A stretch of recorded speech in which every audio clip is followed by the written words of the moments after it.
Have safe. Thank you. I'll put a note.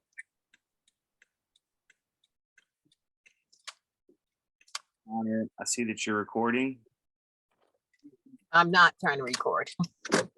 Oh yeah, he was saying I'm recording. Okay. That's what we normally do that, right? Yes, we Okay. record all the minutes. Perfect. 7:03. I'm going to give it 2 more minutes.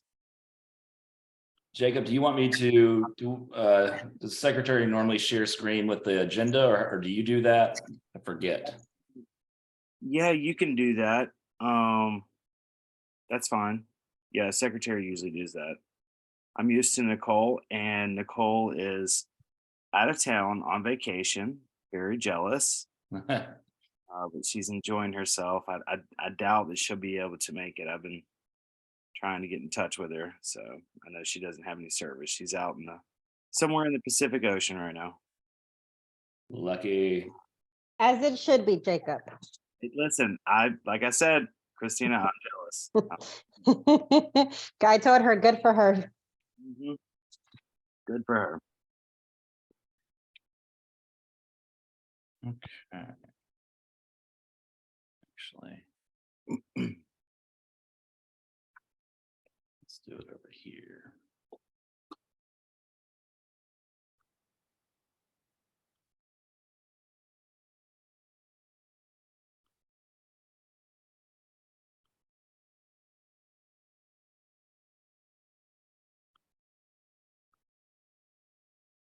There you go. All right. Everyone see that all right? Yes.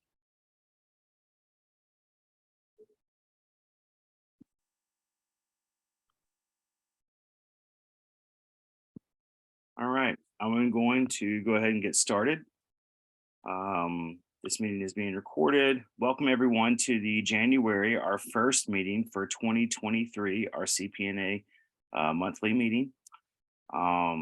I appreciate everybody taking the time to come out. I'm glad that everybody was able to adjust their schedules to work with the college football national championship game. I know that was big for a lot of folks. So thank you for everybody being able to adjust your schedules and come tonight. I wanted to first off, was there any adjustments or anybody that has any objections to the minutes for December? I'm not sure if you were able to get those, Connor. I don't believe you are, but if anyone has any objections, please raise your hand now using the raised hands feature. All right, if we have no objections, then we will move on. Tonight's meeting is being run through the Robert's Rules of Order. The Chosewood Park Neighborhood Association bylaws states that if you would wish to be a voting member, you need to have attended at least 3 of the last 12 meetings, or 3 meetings over the last 12 months, be 18 years of age, and be a resident or a business owner within Chosewood Park. We do have 2 matters for voting this evening. Connor, if you want to bring up that agenda, if there are any changes or objections to tonight's agenda. I had one. Connor, I would like to put the 216-220 for a voting matter as compared to a new business matter, if that's Sure. Sorry, I don't know what happened to my little image here. Let me pull it back up. 1 second here. Where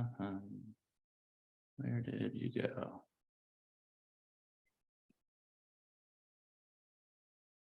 Everything's acting funky, of course. There you go. Perfect. Thank you. Mm-hmm. Yeah, if you'll scroll down to the where it says new business there, I just want to amend the number 2 to go into voting matters, the 224 Milton Avenue. Okay. Mm-hmm.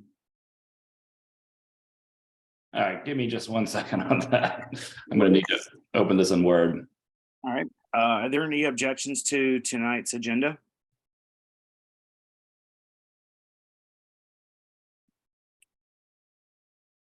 Okay. Just so you know, in order to be able to speak, please raise your hand in the raised hands feature. It's down in the reactions button. Roberto, I see that your comment. You should, if you're in the meeting, you should have already been able to sign through with the registration. That is the registration sheet. All right, well, we will move on to our first public safety officer report. Let's see if Bush, do not see her on here. I know that she might be chiming in here shortly, so we can always go back to our public safety officer report. If you want to get a very in-depth public safety officer report, we can always log into the NPUY meeting, which is next Tuesday. We are skipping Monday for Martin Luther King Day, observation Martin Luther King Day. So that meeting will be on Tuesday at 7 p.m. You can get a full report for the NPUY if Beth Cooper isn't able to, or not Beth Cooper, I'm sorry, Carolyn Bush isn't able to. We'll move on to our comments from our elected officials. If there are any elected officials, please put your information into the chat so that everyone can see that you are here. I currently do not see any elected officials. So we will move on to our treasurer report. Christina.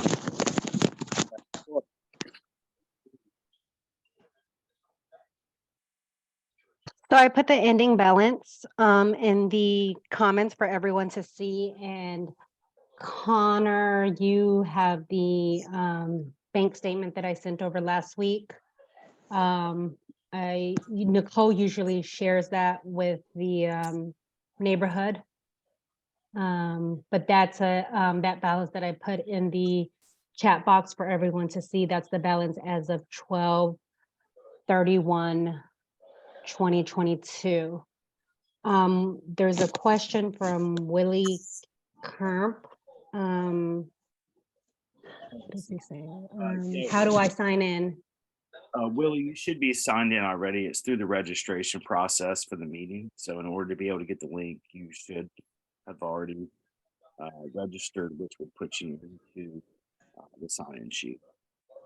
Also, since I wasn't here the month of December for the balance, last week when I sent over the bank statement for December, I also sent November.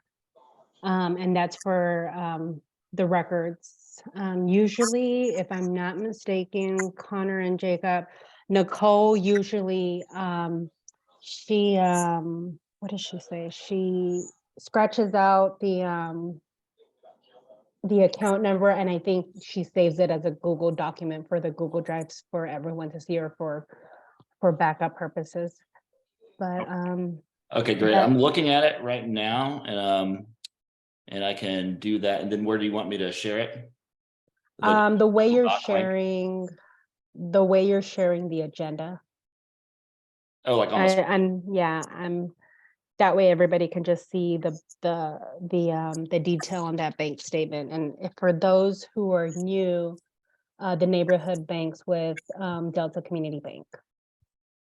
Okay, I apologize, but I'm going to need just a minute or two to blank out that number, if that's okay with everyone, and I can bring it up here in a second. But that's it on my part. For me, if anybody has any questions, but I did put that in the chat box for everyone to see. And as I mentioned before, since I wasn't here December, I sent over November and December to the executive board, which would be Jacob, Nicole, and Connor. So essentially, there were no deposits and no withdrawals through the month of December. No. Okay. No. There was maybe one minor one. I think it was maybe for like less than $10. I think I want to say in November before I left. And that was given to Lay Nguyen, that's Taryn's partner.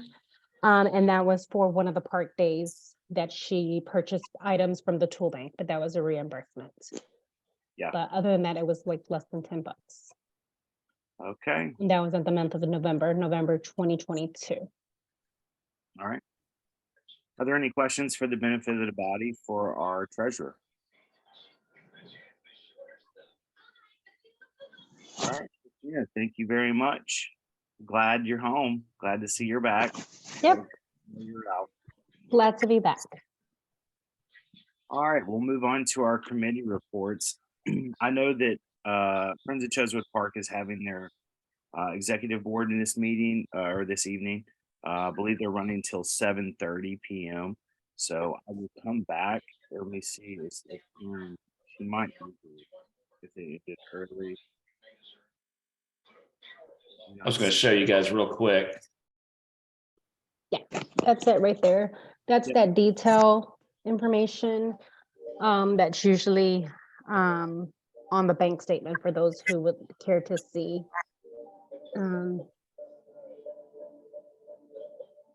Oh yeah, that's that check that I was talking about. If y'all look on 12/5, that's 616 for 1826. That's the reimbursement to Lay Nguyen. But yeah, everything is there. Okay, perfect. Thank you. We appreciate it, Christina. Oh, now that I have everybody on board, will you scroll back up, Connor, real quick? Sure. And Jacob, this might be a side talk. Just let me know. If you go back up to the address, Connor, this is Caesar's. He's no longer on the executive board, and I don't know if we want to change. I don't know if is he still on CDC? I don't know if we want to change that. I know you're on the call if you want to chime in. I'm sure he would. We can, it's totally up to you. I mean, I'm here, I'm not going anywhere, so. Yeah, we can leave it. I have no issues. I have the login information for Delta as Nicole has it as well. And I'm sure when the new person for treasurer comes on board, the password can be changed, but everything is done electronically. I haven't had to go to the bank or anything, but we can leave it like that. I have no problem with it. I just want to make sure that everybody is aware. And I just saw that as of right now, but Caesar is what we call an old G. He's been around. If Caesar's okay with it and there's no objections, that I say we broke or don't fix what's broken. You know what's not broken. all right, I Okay. concur. Okay. And if anybody needs to reach out to me, I think my information is on those right there. Treasurer Chosewood Park. It's on the agenda. Thank you, Christina. Moving on. We have a couple more people. Let's see. Where's Wayne? Okay, I will give the floor to our first committee. Welcome, Taryn, Friends of Chosewood Park. Taryn, you have the floor. Hey, thank you. I'm just trying to share my screen. Since somebody else is sharing currently, so I can't share. Sorry, hold on 1 second. Mhm. And I think I have to give Connor's first night. Just give him a little bit of patience. freaking out over here. All right, you should be able to do it, I think. The good old screen share. Yeah. All right, let's see. Hopefully mine works. All right.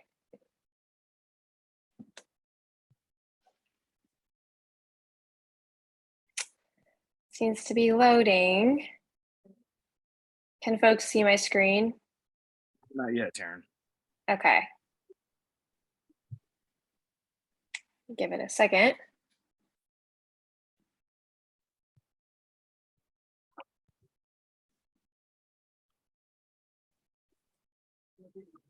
Okay, are folks able to see it now?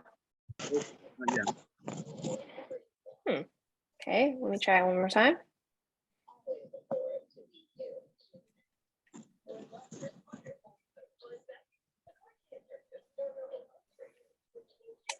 There we are. How about now? Yes. Awesome. Okay. So at Friends of Chosewood Park, the next upcoming event is going to be our Q1 meeting. That's taking place on Saturday, January 21st, 2023 at 9:30 a.m. via Zoom. To add an item to our agenda, email friendsofchosewoodpark@gmail.com.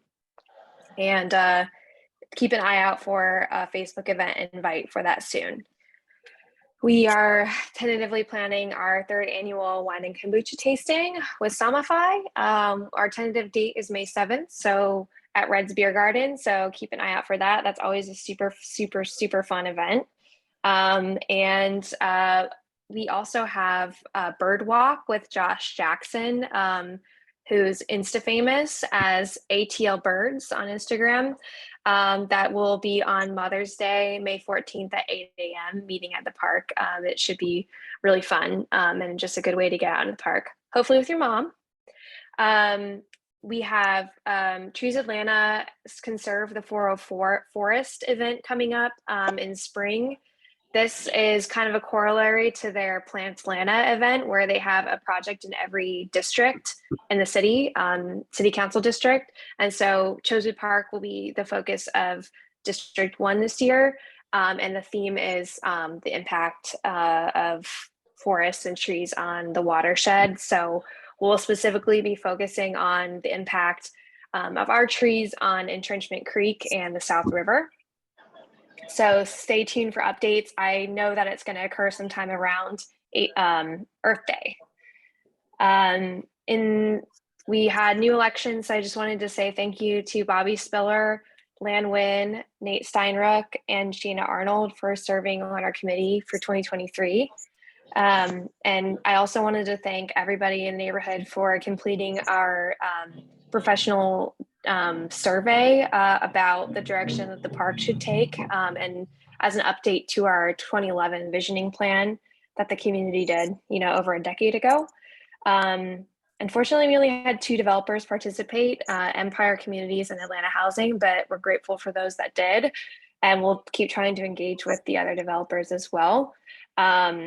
We are kind of putting together the data that came out of that survey, and we're going to summarize it at our public meeting. So hope to see you there.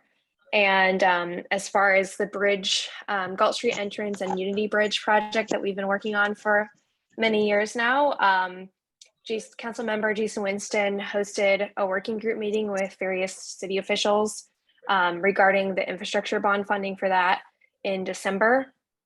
We were disappointed to learn that the scheduled activation date for that project wasn't until 2025, but we're looking at finding some design funding to kind of get us out of infrastructure bond purgatory and back on the agenda and kind of bump our project up the priority list. And Parks Department contacted me recently about the project, so I think that's a good sign that it seems like they are working on it. If anybody knows Deborah Watts, who's the owner of record of 1329 Galt Street, we are trying to reach that property just to talk about the project and kind of get their blessing for what we're trying to do nearby. So if you do, you could message me, PM me in this meeting. That would be very great. We are also working on a mural project for the tennis court. We received 3 artist portfolios for artists who are interested in participating in that project. And our next steps are to vote as a community on which artists to select. So if you come to our public meeting, we can do that, and we'll report back here to CPNA in February or March after we get a final concept from that artist. And then the next steps would be getting approval from the Parks Department and from the Department of Community Affairs, and to apply for additional funding if we need it. Another thing we voted on in our last meeting was to install protective bollards for the baseball field. So apparently off-road vehicles have been entering the baseball field, and so we need some way to kind of discourage folks from doing that. So we're looking at solutions there. If anybody has comments or ideas, let us know. And finally, Choose Atlanta provided us a $49,000 proposal for removing kudzu from the park over the course of either 5 or 12 years. And so I just wanted to emphasize it's really paramount, especially if you have private property near the park. It's costing us a lot of time and money to remove these invasive plants. So I personally am going to keep an eye out for that and encourage folks to remove the kudzu. And we are going to have Emily Roth from Trees Atlanta present a proposal, present on that proposal and answer questions from the neighborhood. And she's going to, because she's not available for our public meeting, she's going to attend one of our executive committee meetings. So if you're interested, particularly interested in that topic, you can also DM me and I'll send you the information for how to get an update. And I think that's all from us. Karen, wow, that is a lot. And I commend you for all of the hard work that you're putting into the park and the restoration and the protection and expanding our park. This is, I think, you guys are doing a great job facilitating all this, all the meetings, putting together the projects themselves and working on funding. This is great. You guys are doing an amazing job. Are there any questions for our chairman for Friends of Chosewood Park for the benefit of the body? I know that was a lot, guys, but Taryn, it really is doing a great job. Her and her whole executive board is working hard to community in our neighborhood. Our lone wildlife sanctuary that we have left here, based on what we have with the government coming in. So, guys, we doing it. Any questions? Does anybody have any comments or anything? Can everybody mute whoever's not talking? Make sure everybody's muted because it's Yeah, and interference. I might actually mute some of y'all. It's not to be rude, just so we don't hear all the feedback.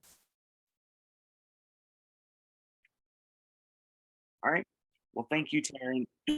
As always, thank you for the great report and the update. And you guys keep hitting home runs over there on the park stuff. Thanks, Jacob. Okay, we'll move on to our next committee report.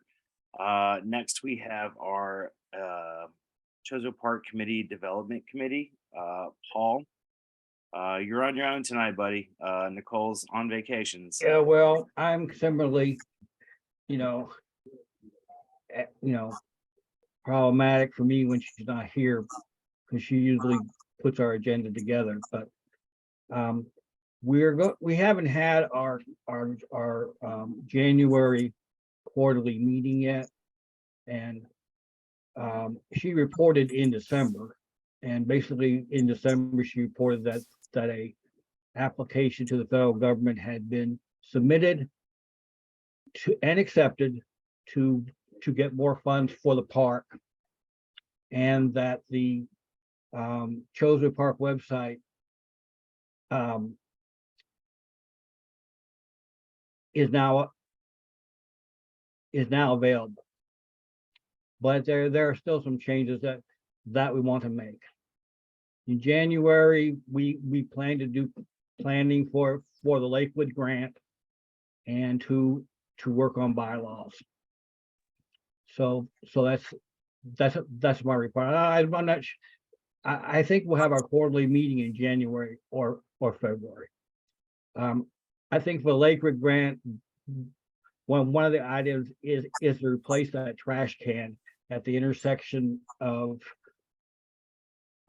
Inglewood and Boulevard. But please send us ideas for the Lakewood grant, and we'll put it in there if we have enough money.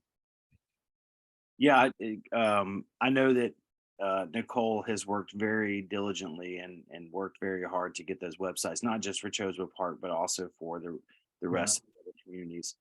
I'm not going to speak for her. I know that she is more in tune with this when it comes to where the funds are available, what is available, and what's able to be accessed. But she has done a lot of work, and yeah, there is some work to be done to the Chosewood Park website, but it is up. It's chosewoodpark.org. And if you guys, if anybody has any questions for the CDC, Paul, if you would answer those. I don't know if anybody does. Please raise Yeah, your. well, one thing I would say that what I'm using it for right now is when you go on the website, they have an events area. So if you didn't know how to log in to the Chosewood Park meeting, the Chosewood Park meeting is an event on there, and you can click it, and the Zoom link is there. So there's an immediate use for everybody, and the same for the MPUI link. It'll be on there. So there's an immediate use for everybody. Yeah, and that is where we get our registration from. So if you go to the Chosewood Park website, prior to any one of our meetings, look up the events, pull it up. That is how you will register and get the link for the meetings. All right. If there's no questions for our CDC, then we will move on to our next committee report. Next, we have our Transportation Committee. Julie Kopsa, you have the floor. Hi, y'all. Happy New Year, everyone. I have been very, very busy working, but I quit my job today, so I get to focus back on our neighborhood. Other than everybody's been seeing the bridge almost completed, which is supposed to be done by the end of the month, I don't really have too much to put into the pot, unfortunately. But my heart's there, and my thoughts are there, and I'm looking forward to getting back with Nicole and talking through some ideas and doing the research and working on it. I'm always open to ideas. If anybody has any ideas or suggestions, please let me know. And just trying to make Atlanta and Chosewood Park have a much better infrastructure for pedestrians. That's really all I got tonight, Jacob and crew, community. Yeah. We've got a lot of new developments coming in, so transportation is going to be a big key. If there are any comments, Julie, if you could put your information in the chat so that we'll be able to send you comments or questions or concerns regarding stop signs, traffic, being able to slow down traffic, bike lanes, pedestrian pathways, any of these types of things. Please contact Julie. She puts her information in the chat, and we can start trying to add this to our visionary plan for our GDOT. Taryn, I see that you have your hand raised. You have the floor. I saw that Cheryl Bennett logged in right at the time that we were discussing this. And the only question that comes to mind is whether there's updates on complete streets. It looks like Cheryl put something in the chat, but maybe. I can speak. Hey, everybody. Sorry to be tardy to the party, but oh my goodness, I had to go through a whole registration like it's the first of the year thing. Both from Zoom and you guys. But anyway, it took me a minute. I'm not as young as I used to be. Come on, laugh. Let's lighten up this thing. Anyway, the Boulevard Complete Street projects, the last I heard is that it's out for bid. And that certain parts of the design are already out for bid. Now, we haven't heard anything back from that. And that was, the last I heard, that was like October. So just coming back in after the first of the year, we can follow up and hopefully be able to get to Taryn and tell her something new. Are you saying Boulevard as far as running from where, I guess, Grant Park starts, the belt line to from the tracks going south? Yeah, that would be great. I hear nothing but complaints. We have a 2-lane road that's a half a lane road between all the speed bumps and craters, right? So yeah, and it's because of all the new development stuff. We've got so many heavy trucks and vehicles that are utilizing that space. Oh, I know. I live off of Hank Aaron. You know, you learn about it. So yeah. I ride all through all of that. Seems like no matter which street, whether I'm on Milton, Hank Aaron, anywhere in Summerhill, there's this bumpity bump all the way. And I've always said that Atlanta is a wonderful city and it will be gorgeous whenever they finish. Yeah. So does anybody else have it? Oh, I have, I know I'm late and can I just do a really quick, since my stuff was earlier, do you mind? Or am I like disrupting things? No, you're doing great. We appreciate it, Ms. Bennett. Okay, we're right now, I am working on a leadership meet and greet, meeting type thing for all the leaders, of all our neighborhood associations and MPUs, MPU chairs to come together. We're trying to find like a spot where everybody, no matter where we are in the district, will come. For some reason, if we do it too far south, our folks from the north, they don't tend to come. And if we go too far west, our friends from the east, it's just that kind of thing. So we're just trying to find the right spot. It will be casual. It will be food and conversation, and really not only a chance for you guys to meet us, but also a chance for you guys to talk to Jason, to talk to me, ask questions without a huge agenda. But we'd like to be able to have some takeaways from that meeting regarding your biggest concerns, like traffic, those kind of, that kind of stuff, even though we won't have people like from the city there to speak to those things at that particular time. This is really a chance for us to look at District 1, not as all these little neighborhoods, but as one big neighborhood. Okay, and that should be, just listen out. As soon as I get a place, it should be within the next 4 to 5 weeks. Okay. And you'll Okay. get time and a place for that one. Yes, we will let you know. So I'm excited about that. I'm excited. Yes, we appreciate that. You guys taking the time to listen to the neighborhood and the asks and the wants and the wills, and working with us to get to our future on how we can do what's best for the community. Right, and we all have to work together, We have to. It's the belt line is truly connecting us, isn't it? Yep. All right, well, thanks. I won't take up any more time of your meeting, and thanks for having me, guys.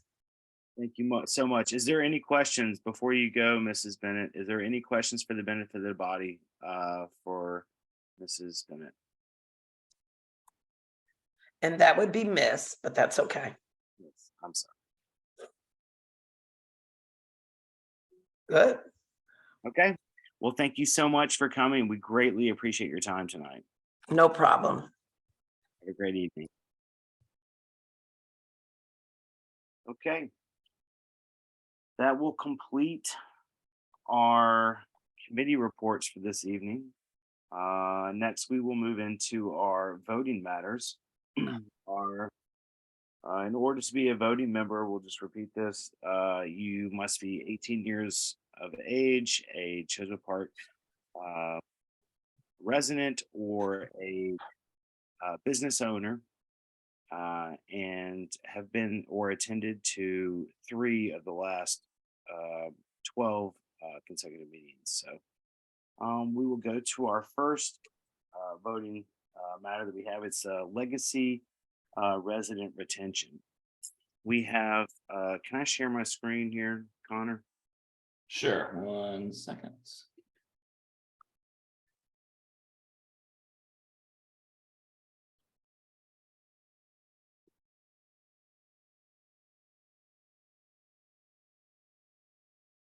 All right, can everybody see my screen? Yep. So we have a legacy resident that is at 308 Dalton Street. And this particular location is, if everybody can see my cursor, right here on Dalton. And what we are having is we have a new construction development that is directly next door that was on a vacant lot, 308 Dalton Avenue. And there is a potential argument between the new developer and the legacy resident regarding alleyway space and ownership.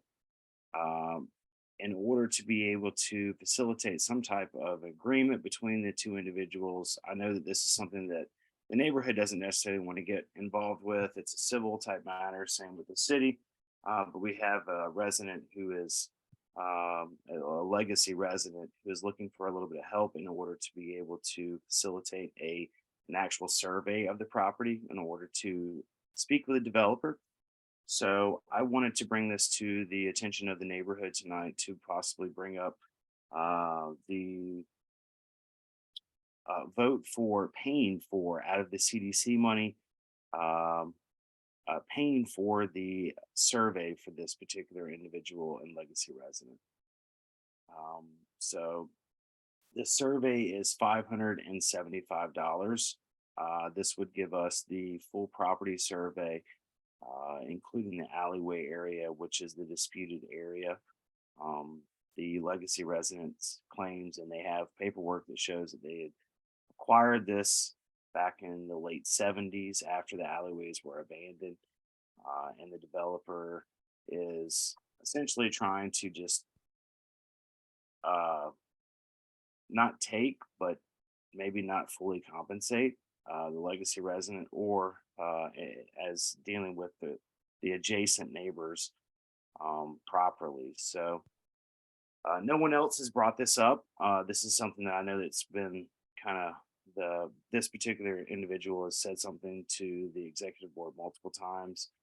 We haven't had any other complaints except for one fence, which is along this area here.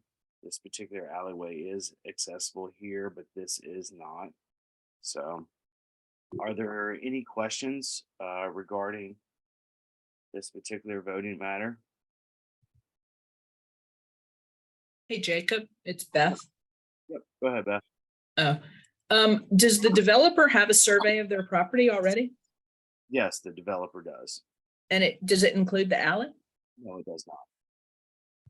So by law, each person adjacent to an alley owns half of the alley. Correct. So if it's a 10-foot alley, each person on either side owns 5 feet. Correct, except for if you can see where this property is located, it's not 100% accurate, but it's pretty accurate. This alleyway, it Okay. had purchased by this legacy resident back in 1976. It does show as part of their parcel.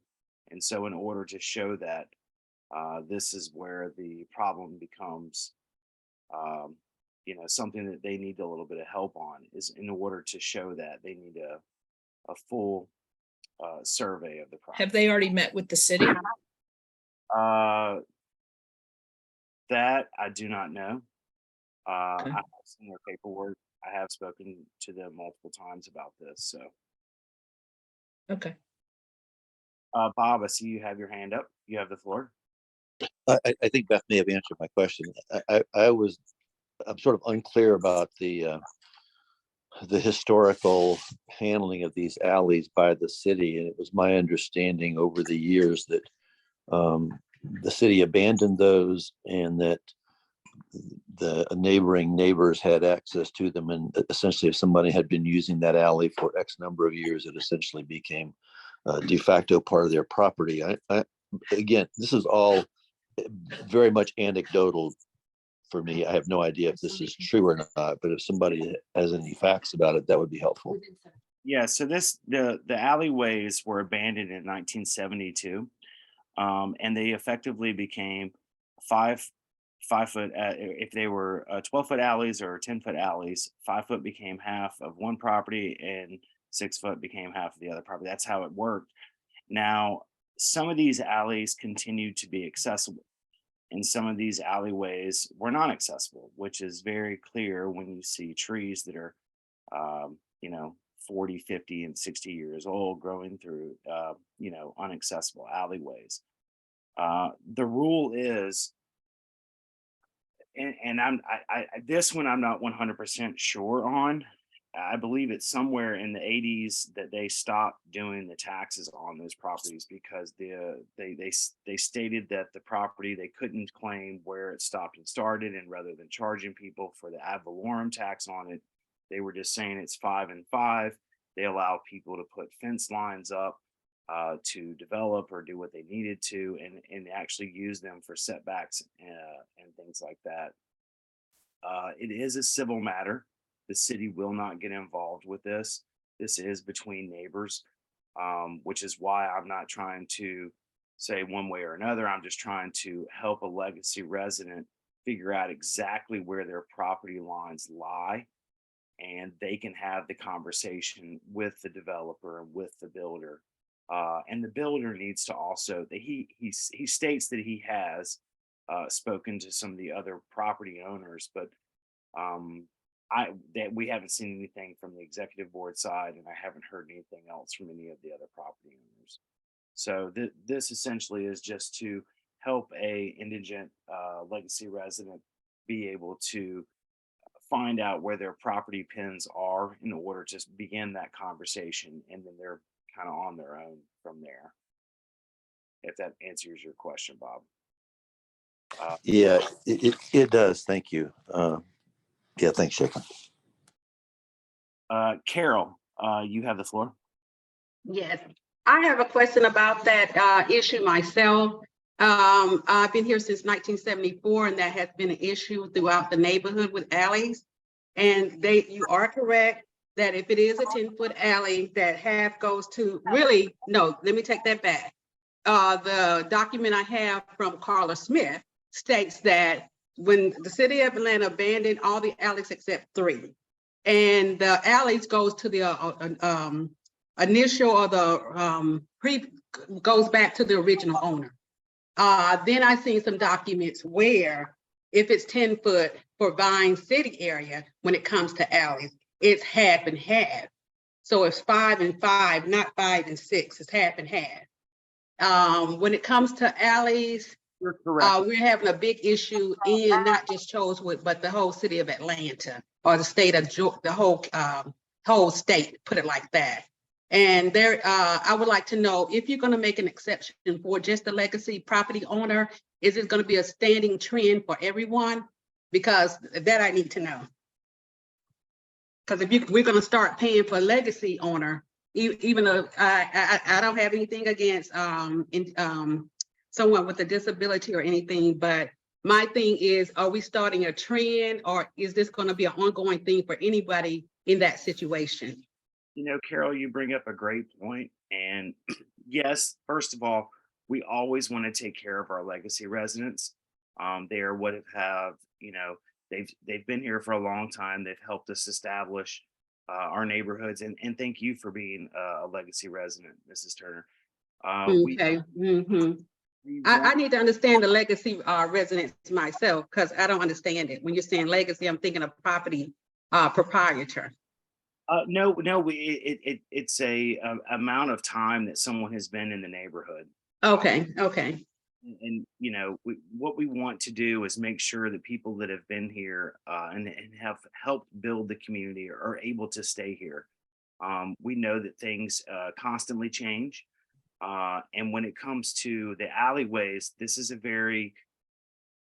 it's an individual topic that goes hand in hand with every property as it becomes specific to that property. And each owner has their ability to make their decision on whether they want to open alleyways or not open alleyways. Okay, then I have another question. I hate to interject, but what if you have an alley and there are various parties involved, and someone fits their property up before the issue is resolved? I know it's a civil matter, but eventually it is going to come to the community or come to you or someone on that CPNA board. Jacob, can I interject for you? So go ahead. And Carol, just to help you out, doesn't have to come back to the neighborhood. And that's why when you have that document, it says it's a civil matter. Like Jacob said, he's bringing this because he's trying to support a resident. Okay. And under other circumstances, the way the alley thing works, if you're, on either side of that alley, everybody has to agree on what you're going to do with it. Now that's in times when people talk to each other and are amenable to each other and don't want to kind of land grab and all of that, and you kind of work through things. especially when you have limited off-street parking. We have seen in certain parts of the districts where neighbors along one side of the alley and the other side, totally different streets, work together to get it paved and have access. So off of the side street or the perpendicular street so that they can get into the alley and behind their homes so that they would have off-street parking. Today, we run into more things where people just make assumptions because surveys are not mandatory like they used to be. So Okay. people just decide on where they're going to put a fence, especially if it looks like nobody is paying attention. So that's where the problems come in, but that never has to come back to the neighborhood. It's civil, it's between the property owners that are adjacent to the that are along that alley. Nothing, it does not have to come back. Okay, so the issue, I'm sorry to interject again. So the That's all right. issue today is just payment, or is the issue today? I'm just wondering if it's gonna start a trend, but let me just put it out there because it may come back. I've been here, my mother's been here since 74. There is also an alley issue on Miller Reed. And my thing is someone has already initially put them a gate, assuming that the retainer wall is part of the property, of their property, and starts with their paper, but it's been an alley since 1974. Yeah, and It Miss, may end up being a civil suit, or maybe it's a civil matter. So my thing is, I want to know if you're gonna pay, What you pay for? if you're gonna pay for that. I just want to know if it's gonna be a trend, or what are you voting on today? Because my thing is, there are some more alley issues. And like I say, it's on Miller Reed. listen, I've heard this from multiple residents. I've heard this from new developers. The alleyways are something that we need to start to address. And so tonight's vote and today's vote is only for compensating a legacy resident to be able to get a survey for their property. They will then use that to have a civil conversation between the neighbor next to them.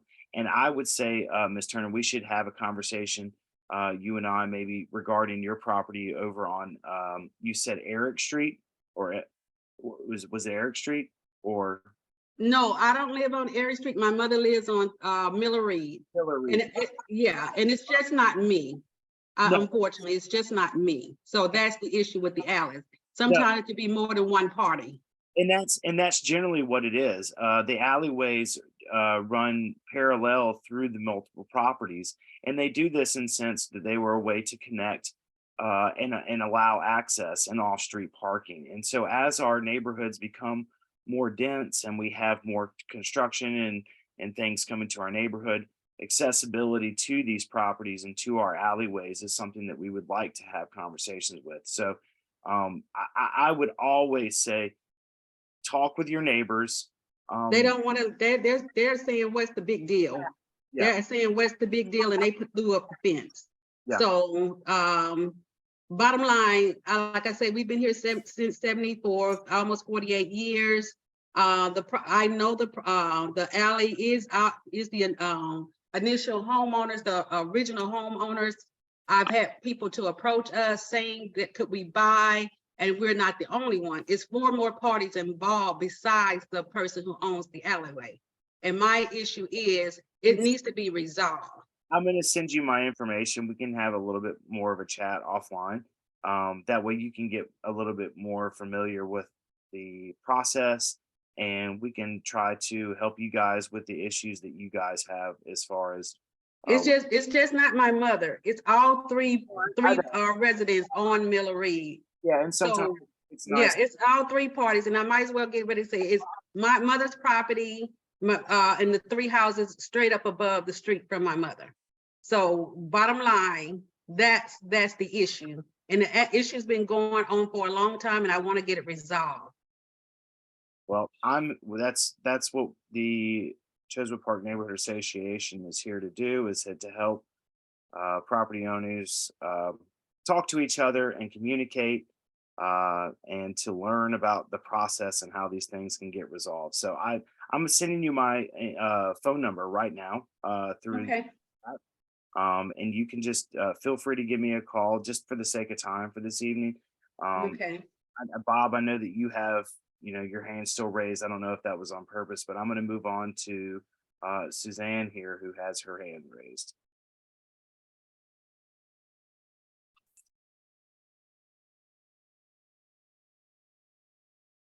Suzanne?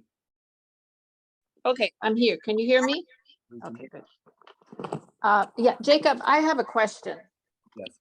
As when I moved into the neighborhood, as far as I understood from the city bylaws, the alley belongs to the people who property accesses the alley. It cannot be sold, it cannot be taken over unless people stop using it. And that has to be 7 years and somebody's got to just take that property. But otherwise, if it's being used, people just can't buy it, they can't take it over, they can't put a fence, they can't do anything.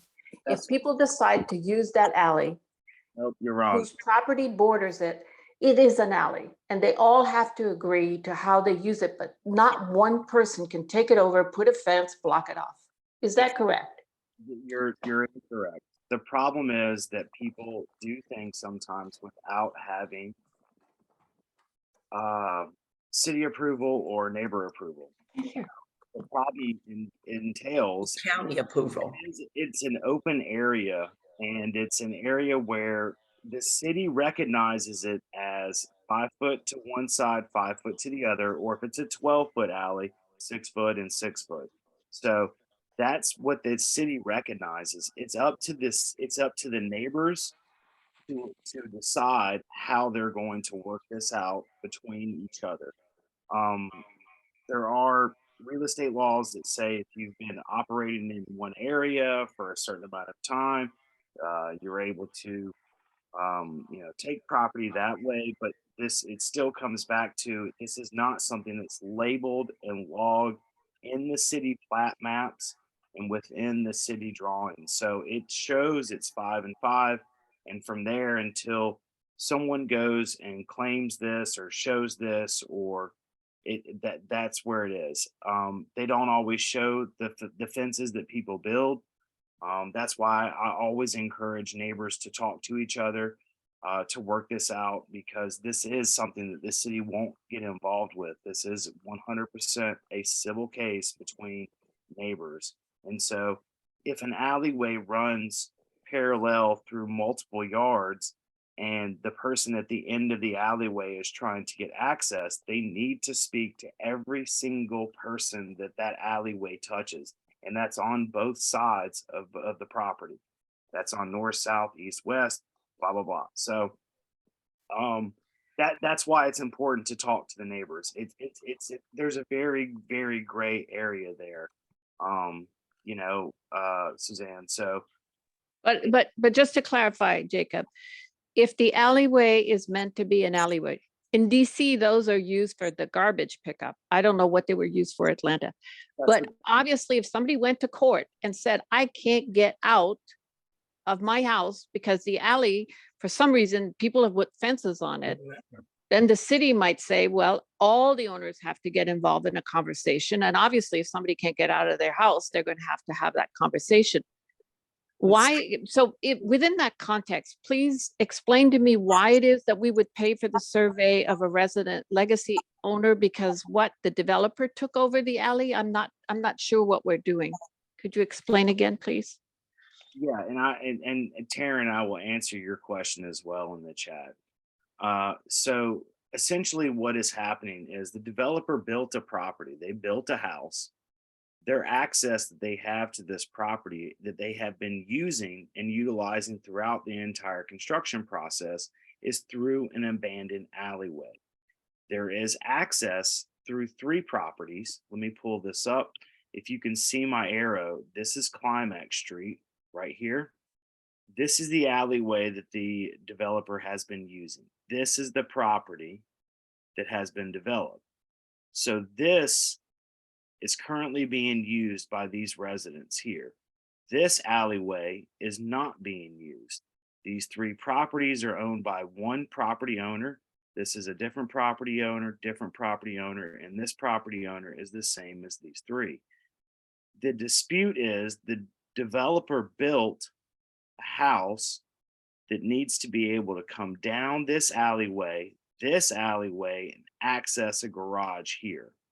So the developer is trying to push the legacy resident into allowing him into this yard and utilizing either this space or coming down Climax here and running along the backside of these properties, which these properties have overgrown trees that are well above, 40 years old. This is an open area. He says that he's spoken with these owners. I haven't seen any of this. And quite honestly, as the executive board, this is not up to us. This is between these property owners, this property owner, and these property owners. This property owner is the one that we are trying to help. He is a legacy resident. We are trying to simply pay for his property survey so that we were able to show, he can use this to show and talk to the developer on how they can resolve this issue between their properties. And then this developer will have to continue working with these other property owners to resolve how he's going to get to here. So essentially what we're voting for tonight is just to pay for a survey for a legacy resident. That's what we're voting for. Does that make sense? No, it makes no sense to me because you showed that legacy resident sitting on the alleyway. I'm from that area, and that alleyway, he's just got a garage on it. I'm assuming he got permission from the city or the other residents to be able to block that alleyway or not. I have no sides on this. I'm just trying to understand. Yeah, so this is simply, like I said, this is a vote to allow the CDC to pay for a survey for a legacy resident.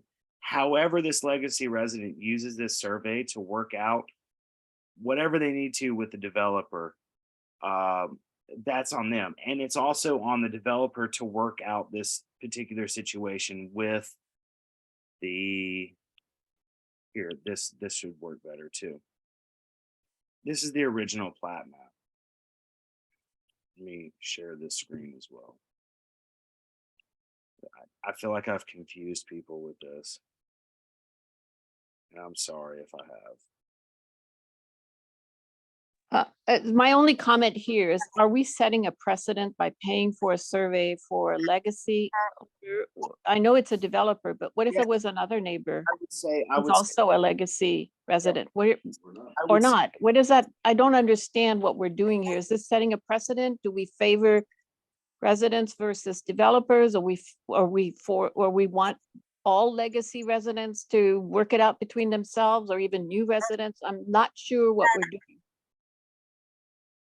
So this is, first of all, legacy residents are extremely important in our neighborhood, and we want to be able to retain legacy residents. I'm not sure if this would necessarily say setting a precedent for future votes. This is one particular individual that has come to the board and the executive board and asked if they would be able to help. And I feel as if the executive board can't make this decision without speaking with the community. So whether this becomes a precedent or not, in my personal opinion, I'm fine with helping legacy residents retain their homes and stay in their locations. I think that should be something that we should all be concerned about. But this particular vote tonight is simply one case, one site, and based on one thing. We are simply voting for, would we be willing to pay for a legacy resident to get a survey paid for by the CDC? Julie, you have your hand raised. Hi. Yeah, I'm just gonna say, I'm not opposed. Anyways, my opinion doesn't matter, but I'm just gonna say, since this seems to be a very, very confusing matter of basically what a legacy resident is and the whole situation, I'm just gonna suggest and I can do further research and bring it on, I believe it's in Reynoldstown or Cabbagetown, which also has a considerable amount of legacy residents. They have another group of people that go around and help these residents and help raise money for them. So I'm not opposed to Chosewood Park helping any, especially legacy residents at all. But if it's a concern and it's bringing up this much of a long conversation, maybe an alternative group that helps our legacy residents in these situations would be another alternative. That's just all I'm going to say. And I'm happy to find out what that group is in Reynoldstown or Cabbagetown, and that maybe we can use that as a model to follow for future references. Just putting that out there so it's not so confusing for people. And if they want to help, we can do it as individuals of a community instead of asking for Chosewood Park. I just don't, it just seems to be very confusing for people, and I don't really understand why. But they're just saying there's other alternatives to helping legacy residents as well. That's all. Appreciate that. Caesar, I'm gonna give you the floor, Bob, and then I see you have your hand raised as well. Caesar, you have the floor. Yeah, based on my past experience, I would say that you need legislation in place first, or else it will be something that the next person can come behind. And when I say legislation in place, I just mean define what a legacy resident is, and that it doesn't have to be overly complicated. Just these 5 bullet points, you qualify. And then we can say what's allowed for these legacy residents. And this will be, we will pay for their survey if they have a dispute, could be one of the bullet points. And then we could easily vote on this, and we would cut out the confusion. And I think we could do that fairly quickly. Maybe we could vote on that next month, and then vote to also vote on this issue as well. But if we don't have it in place, we know we went down this path with the PDH issues in the neighborhood. If we do it for one person, then the next neighbor can come behind and say, hey, you did it for them, I want a PDH. So that's all I have to say. All right, thank you, Caesar. Bob, you have the floor. Yeah, and my thinking is similar to Caesar's. I'm just not sure of the. I'm not sure of the requirements for dispersing of funds from the neighborhood. I don't know. I guess I'm just raising the question. On what basis are we allowed to even give funds from the neighborhood to individual residents, be they legacy or not legacy, or developers or anyone else? My concern is I don't want us to get crossways with our own bylaws or the own regulations about our finances by doing something that's untoward that we haven't either thought through thoroughly or made provision for. It's similar to what Caesar is saying. Thank you. All right. Thank you, Bob. Paul, you have the floor.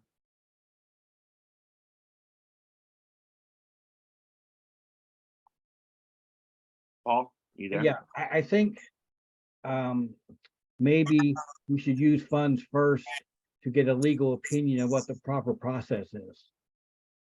I'm sure this goes on all the time. And, we're just guessing at what the proper solution is. So I think that, we should use some money to get a legal opinion on what the proper process is, first of all. Does this guy even need a survey? When I look at the cadastral map, it looks like the person had a clear shot on the alleyway to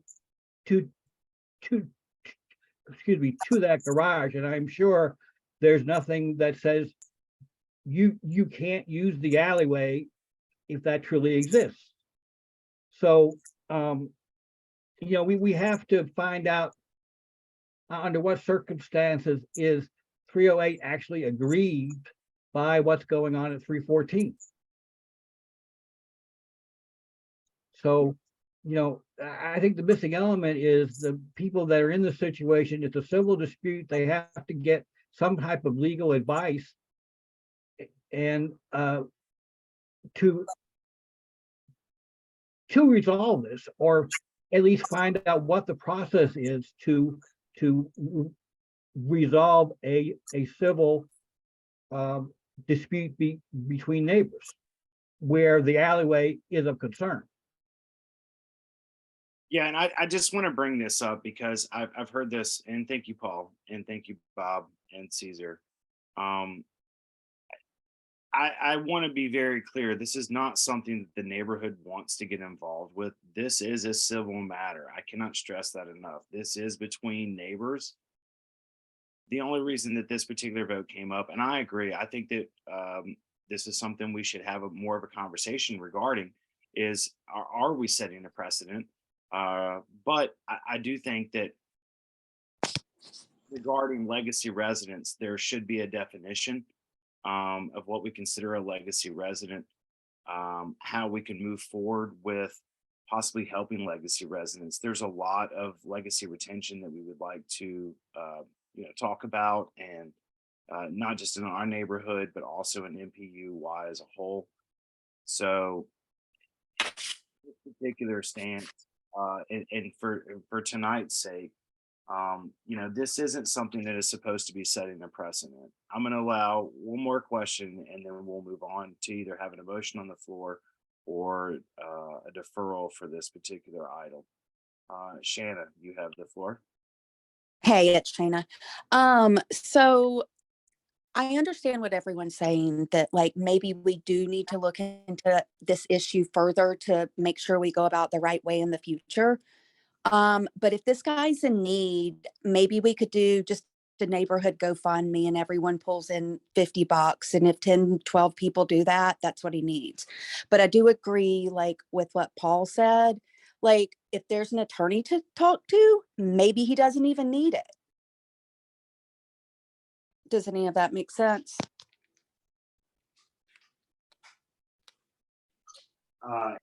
The unfortunate side is he does need a survey for this particular one. So that is where he's at as far as the residency goes, is he's trying to have a conversation with the developer. The lot lines are one-sided based on what the developer's telling him. So having a third party or having someone else come in and do the survey would be most beneficial for that particular individual. Okay. Well, if this doesn't get voted in, maybe we could start a GoFundMe and like put notices in mailbox, and I'll help you do that. Thank you. We appreciate that. Thank you very much. Yeah. Okay, cool. All right. I said I was going to stop this one. I'll Miss Turner and then Caesar, and then that's it. Okay, like you said, Jacob, your first step is to get that survey. And the thing about it, the issue you can run into if people have fences or have it blocked off where the surveyors you have are not are able to get to the property, then there's a problem with where are the pins. And that becomes an issue with people blocking off their gates to the alley and different things, because the neighborhood is so old. The issue is, where are the pins when they can't locate them? And then you have a surveyor making accusations of where they're gonna stick a pin. They want to stick they want to take the stakes and put them where they think it's supposed to be. And it's not going to be where they think it's supposed to be. It should be where the pins are. So that the surveyor really needs to go and find the actual pins. The actual pins can be moved and can be manipulated, but there are exact numbers based on specific sites and locations. So it doesn't matter. Each survey company, they all work on these particular pillars and sites. So they pull from that spot and they go to wherever the particular pins are supposed to be pulled, whether they're there, existing or non-existing. They are able to get exact locations. Well, I've been hearing a different point of view on that. And I've been hearing a different point of view about this GIS map, about the actual what do you call it? The dimensions of people's property and how sometimes that stuff is not all that valid. And that's what they're not gonna go for in a court of law when they're looking at, they're not gonna totally just take the GIS map or the survey. It's gonna be a combination of both. So my thing is, there are some issues that need to be resolved with a lot of this. All right. Well, thank you very much. We appreciate it. And we will you have my information and we can definitely chat about this further. Caesar, you're the last guy, and then I have to move on. Sorry, guys. All right, cool. Quick question. I have a question or a comment. One, does the CDC board have the authority to just vote for this and approve it and move forward? I do not know. I don't have the bylaws, Okay. that fresh in my mind. So I don't know for sure. That's why I wanted to bring it before the body, because I felt like this would be something that the body would need to approve as compared to a small group of individuals. Because it crosses a lot of boundaries, as everyone has seen tonight. Like, does it create a precedent for helping legacy residents through this? Does it say, hey, we're going to start getting involved in disputes between land? And I want to make that very clear. The Chosewood Park Neighborhood Association Board is not getting involved with where people's properties lie and where they sit. But yet this was simply trying to help out a legacy resident who is indigent and needs help on facilitating and having this conversation with the developer who's directly next door. And I mean, that was for us. Okay.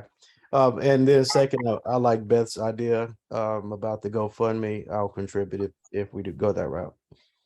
Yeah, and that's kind of how I feel. I was the same. I told the individual I'd actually pay for it. I agree. Well, then if this is the case, then is anyone want to put a motion on the floor tonight regarding this particular voting matter?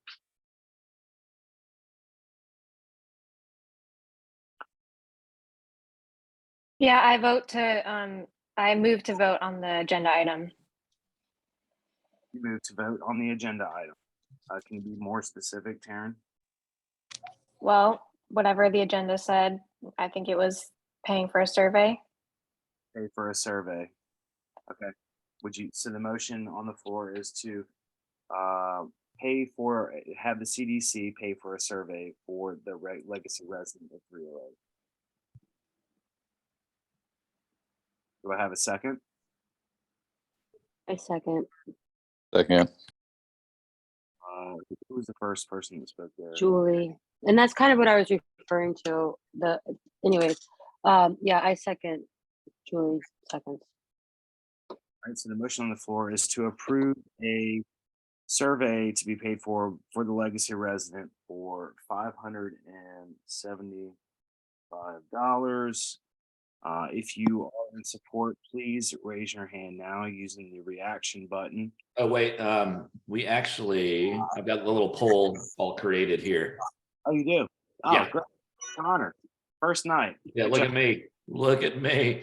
So I'm going to try this. If you have, if there are multiple people in your household, you can just throw that in the chat and I will count them that way too. So let's see. Hopefully this works. Let's see. Perfect. I see that it's come up. Everyone will answer the poll. I don't see a poll, Jake. Sorry, I don't know where it is. It should come up right on your screen there, Bob. Or if not, you can, where you see mute and start video and security and participants, to the right of that, there's something that should say polls. It might be under that.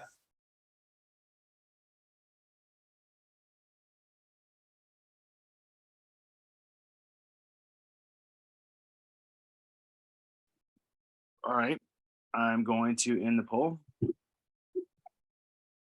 Okay, is everyone in? Are there any other members that need to throw something in the chat? Put a member's name or their vote.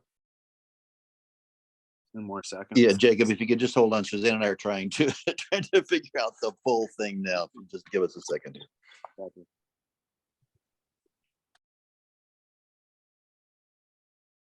Hi, you have to be here like at least 3 times to vote, right? Yes, correct. Okay. 3 times in the last 12 months. All right. This is my second. I'm almost there. So can I vote at the third meeting or the fourth meeting? Yes, the third meeting you would be able to. Okay, cool. Does anyone need to know whether they can vote or not? We can actually go through that through the poll itself. Sweet. I Okay. apologize. I was able to vote. Just consider Suzanne is voting the same as I. We can't figure out polling on her phone. Sorry. And that, does that mean that, just to be clear, it means that I can ask for help with my survey next time I have an issue with borders or an alley, right? Suzanne, you're more Are than, you indigent? you're more than welcome to ask the board for anything you would like, and we would welcome any of our neighborhood members to be able to come to the board and ask. And this was something that was helping a legacy resident.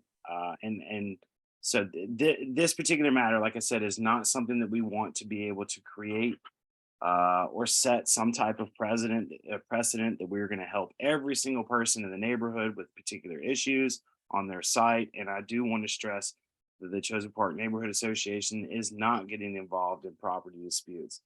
This was simply a vote for helping a legacy resident. And I think that this would be something in the future that we would be able to vote on and say what is defined as a legacy resident and what we would be willing to help legacy residents with.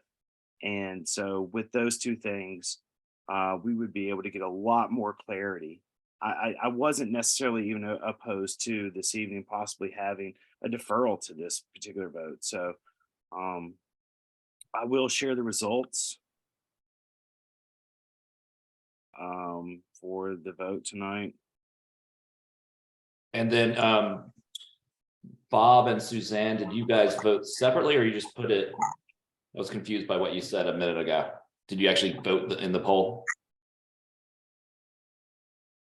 Sorry for the confusion. Yes, I voted within the poll. Suzanne was not able to, so I would just add her vote to mine. But I already voted on the poll, so mine is already there. Okay, I was trying to figure. I wasn't sure if you were a yes or no or an abstain. I was a no. Okay. And Suzanne was a no. Sorry for all the confusion. Oh, yeah, no worries. I like the poll. We just couldn't figure it out. Yeah, no problem. So Jacob, I think the yeses still have it because there's 2 nays, 2 no's, and then 1 yes in the chat. So I think that still puts it by 1 vote, razor thin, but by 1 vote. That's what I'm seeing as well. We will tally this and make sure as far as who is eligible to vote is voted. As well. Jacob, this is Christina. I'm just making sure, just because if it is yes, I will have to provide a check. But before I do so, I just want to make sure, and I don't want to put this on Connor just because he's new into this, but maybe when Nicole comes back, or me and her can just double, how can I say this? Just take a look at the bylaws to make sure that we're not affecting anything, because we're giving to, because part of those funds from the CDC are coming from grants. And I don't want to not mess up anything with those grants, if that makes sense. Do you see where I'm coming from? Do you follow me? I understand exactly where you're coming from. I know. I just want to make sure that we're using the money properly and that we're not violating any grant guidelines. And Correct. because I'm signing this check, obviously I would not be signing it over to the legacy resident. I would be giving it directly to the survey company. Correct. Okay, just making sure. And we can do this when Nicole gets back. Just want to make sure, crossing our T's and dotting our I's. Correct. And I agree with you, Christina. We definitely will follow through on that. So as the vote is, it carries. The motion was to approve for a survey for 308 at Dalton Avenue for a legacy resident, and the motion is carried. So we will move on to our next voting matter. And our last voting matter for the evening. It is 8:22. I think we can get through this. I'm not going to make a motion to extend just yet.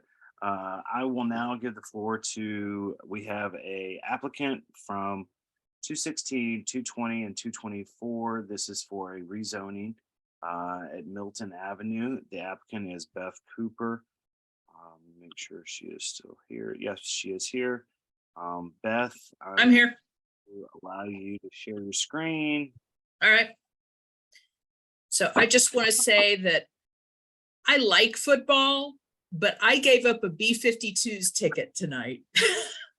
So in Athens, Georgia, for their last farewell show. So I love Chosewood. Thank you. We appreciate B-52s. That's I quite. know. It's their farewell tour, and I had 2 tickets to the Athens show tonight. So when you told me last week, Jacob, that we were moving because of the Dogs game, I was like, oh, okay. But it was a great game. I mean, that was a we can compete. that was just they stomped them. So, all right. I want to introduce to you my project.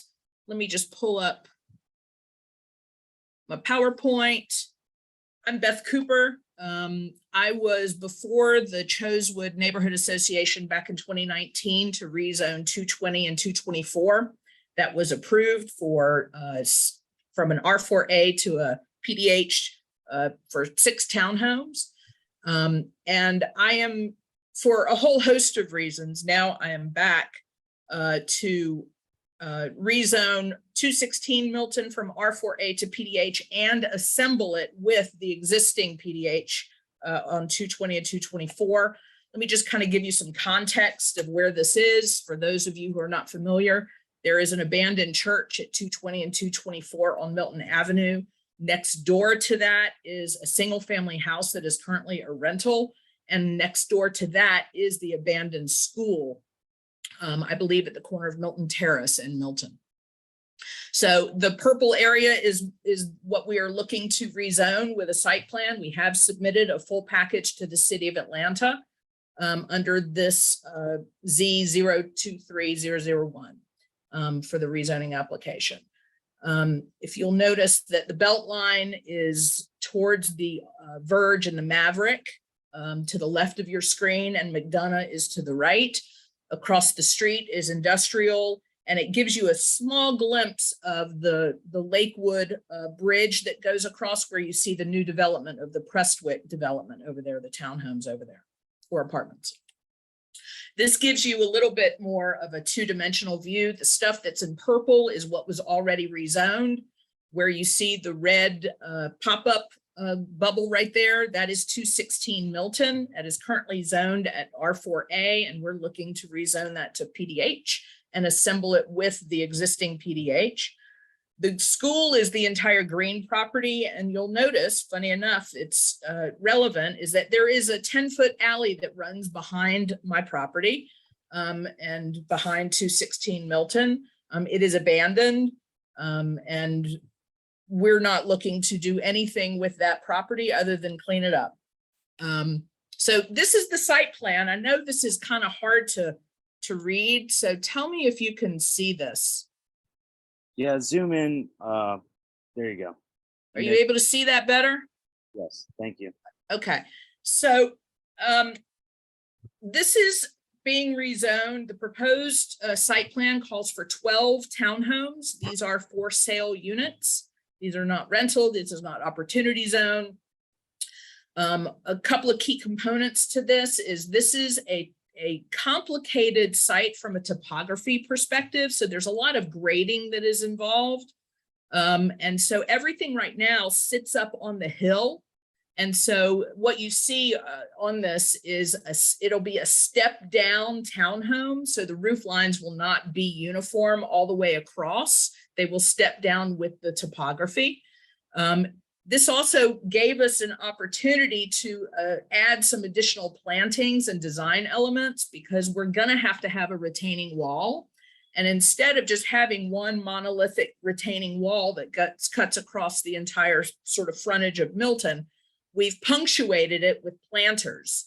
That's the goal. And then we also talked with the city about whether or not we could push the front units back a little bit and create more of a planting zone so that we can plant trees in front of the retaining wall. The city was very open to that. They loved it. They thought it softened the hardscape a lot. One of the things that we are asking for is a reduction from the 10-foot sidewalk to a 6-foot sidewalk. This particular stretch of property is 200 feet long. It runs across Milton, and there are no sidewalks on either side. So it's kind of an orphaned sidewalk. So having a 10-foot, by 200 piece of concrete that doesn't go anywhere, we thought if we could get more plants and trees involved, it would make it softer. And we just thought it was a good addition. And it was a suggestion from the planner at the city to be able to do that. Any questions so far? Hi, Megan here. I have a question. And yeah, oh, sorry. Do I need to raise my hand? Yeah, but no, you're okay. Go ahead. I'll give you the floor. Sorry about that. So yeah, I'm your neighbor. We live like a couple of doors down. I think this is cool and interesting. I'm surprised that you can fit that many units there, but I haven't seen the whole lot. That's interesting. But I guess our hope with the Beltline coming in and all the new developments is that eventually there will be paved sidewalks somehow. I don't know if it's a pipe dream, but just wondering if you do, reduce the sidewalks.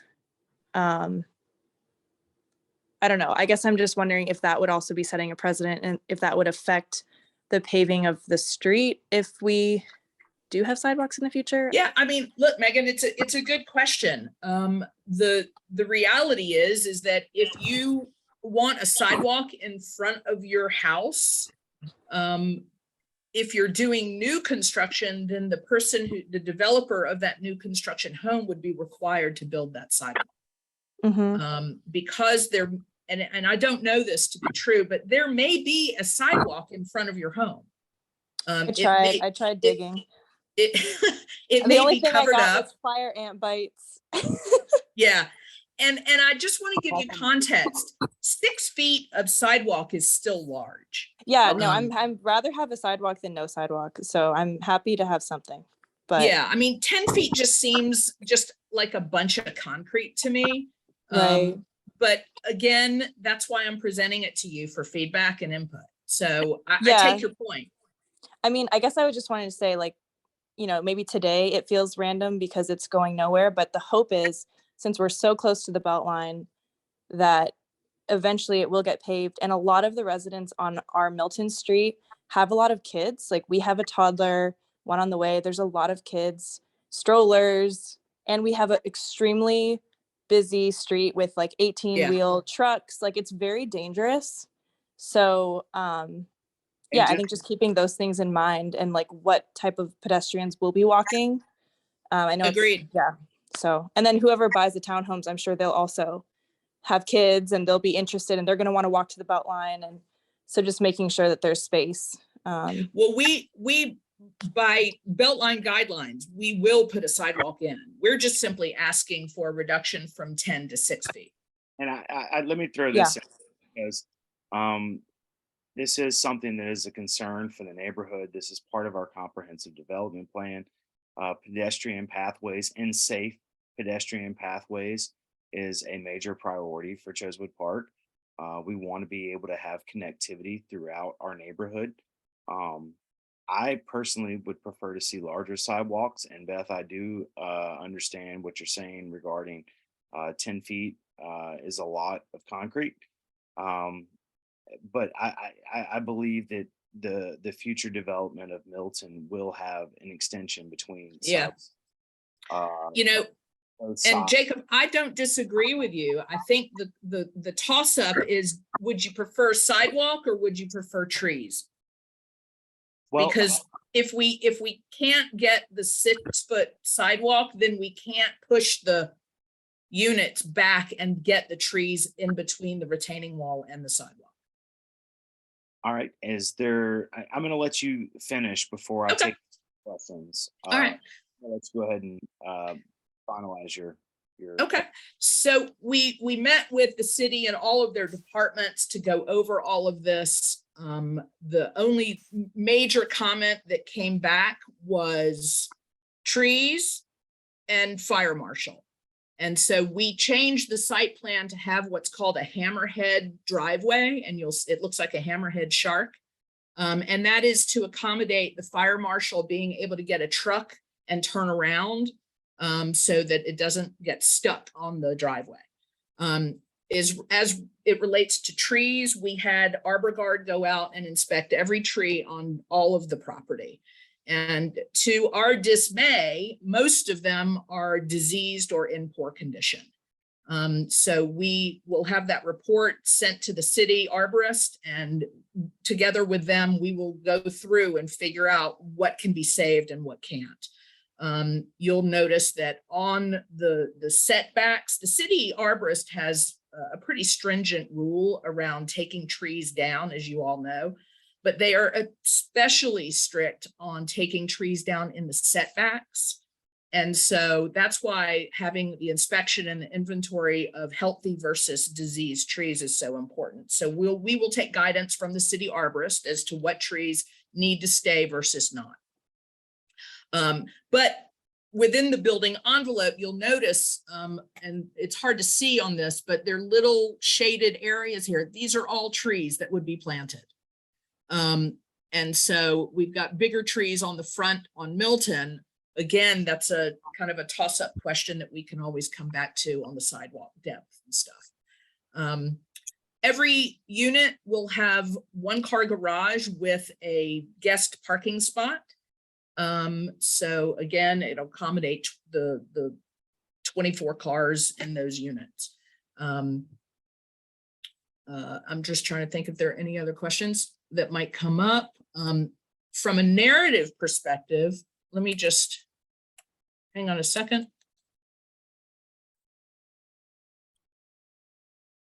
So this is just kind of the narrative. Can you all see that okay?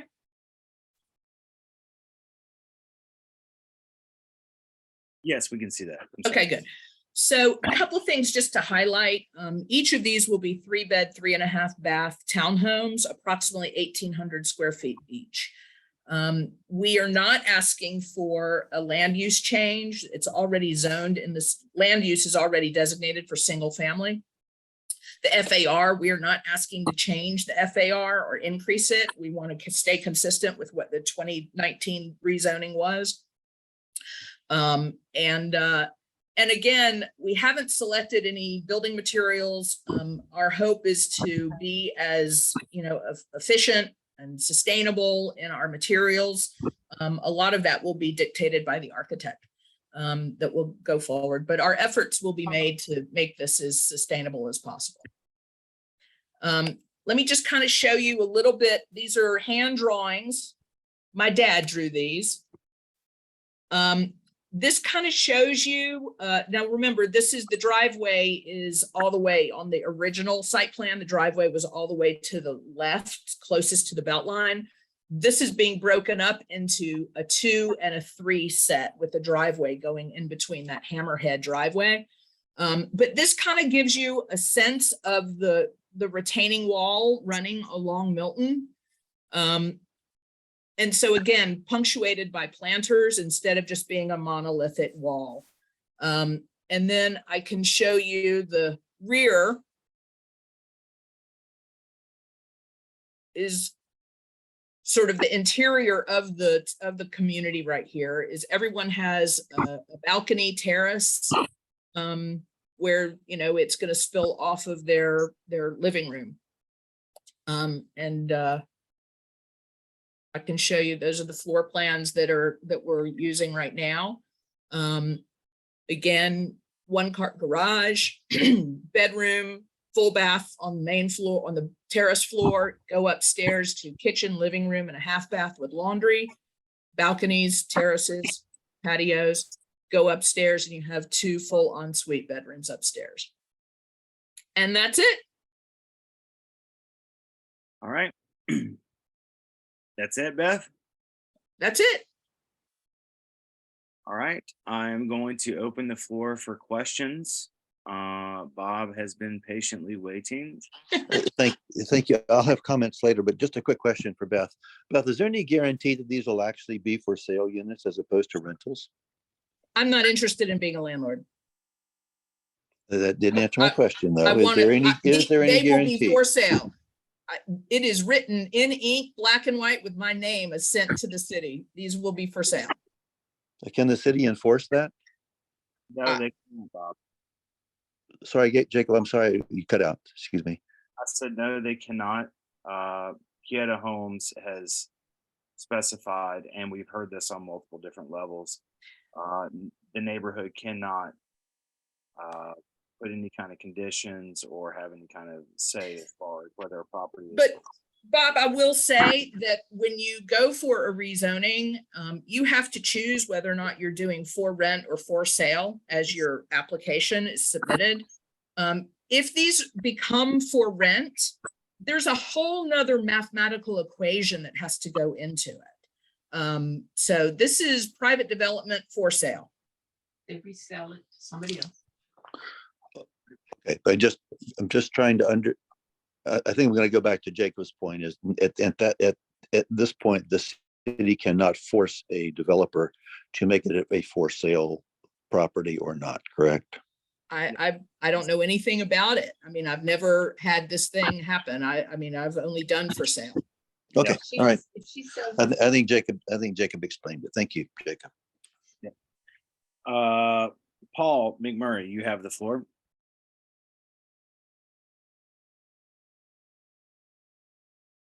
Paul, can you hear me? I only want to speak if I can give a sort of a rebuttal statement. I just don't want to ask a question. You don't have a question? I don't have a question, but I do have some lengthy comments I'd like to make on this. Well, ask your question first, Paul. Well, I don't have a question other to point out that the properties next to your development are not abandoned. They're owned by people who do not choose to develop them at this time. Well, that's me too. I'm included in that, but the church is abandoned, as is the school. Hold on, Paul. Specify what you're Well, saying. she was saying that the school is abandoned. No, it's owned by somebody who is not currently choosing to develop it at this time. Okay, and That's that's true. same with the lot behind them. It's just like saying when we were talking about Zero Climax and Zero Inglewood, those properties look abandoned, but they're actually owned by somebody. And we got into who it was. So she's in the same situation. She's not sitting among abandoned property. She's sitting in an area that has not found the logic to actually develop at this time. Okay. Paul, is there a point you're trying to make with the abandoned properties? That's the point I'm trying to make it. She's not among abandoned properties any more than her own property is currently abandoned. Okay, thank you. Taryn, I saw that you had your hand up. I don't know if you had a question or a comment. Yeah, I mean, I guess I don't know how relevant this is, but I mean, just under city code, a dwelling is abandoned if it hasn't been occupied for 6 months and you're just required to board it. So I think technically she's correct. That is correct, Taryn. And the property, I believe, that's directly adjacent to this property has been abandoned for probably. The 2216 is a rental. There is a family in there. Well, I'm not talking about the single family. I'm talking about the school next The door. school is boarded up. Been boarded up for 10 plus years. Yeah. Okay. Are there any other questions? Megan, you have your hand raised. You have the floor. Yeah. What's the timeline for this project if it gets approved? It's a good question.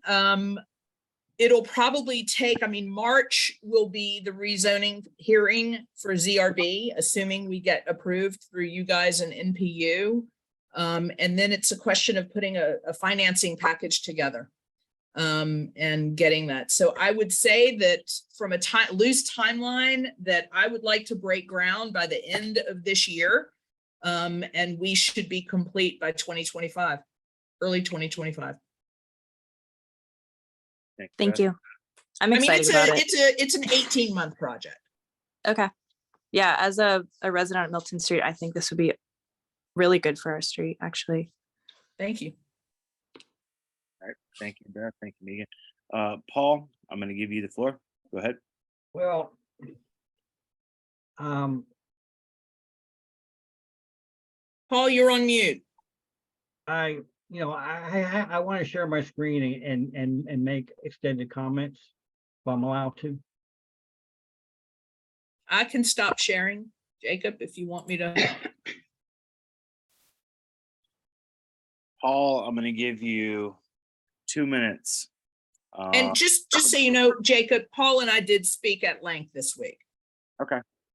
But just for the sake of time, we are at 8:43. I do have one more presentation that the neighborhood is very anxious to see on Inglewood. So Paul, you have the floor, and you also should be able to share screen. Okay, I'm trying to do that. It doesn't seem to be letting me do it right now. Connor, can you help me out? It's starting now. Okay, all right. So the point I want to make here is that what Beth Cooper is doing is putting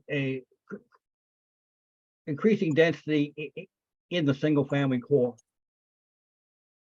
According to the CDP 2021 CDP, the communities are divided between growth areas and conservation areas. She is developing a growth product in the conservation area. It should be single family detached there. We are concerned about the number of multifamily units that are being placed all around us. We cannot do much where they're in MR zoned areas, but we can say no when they come in the single family core, as Beth Cooper is doing.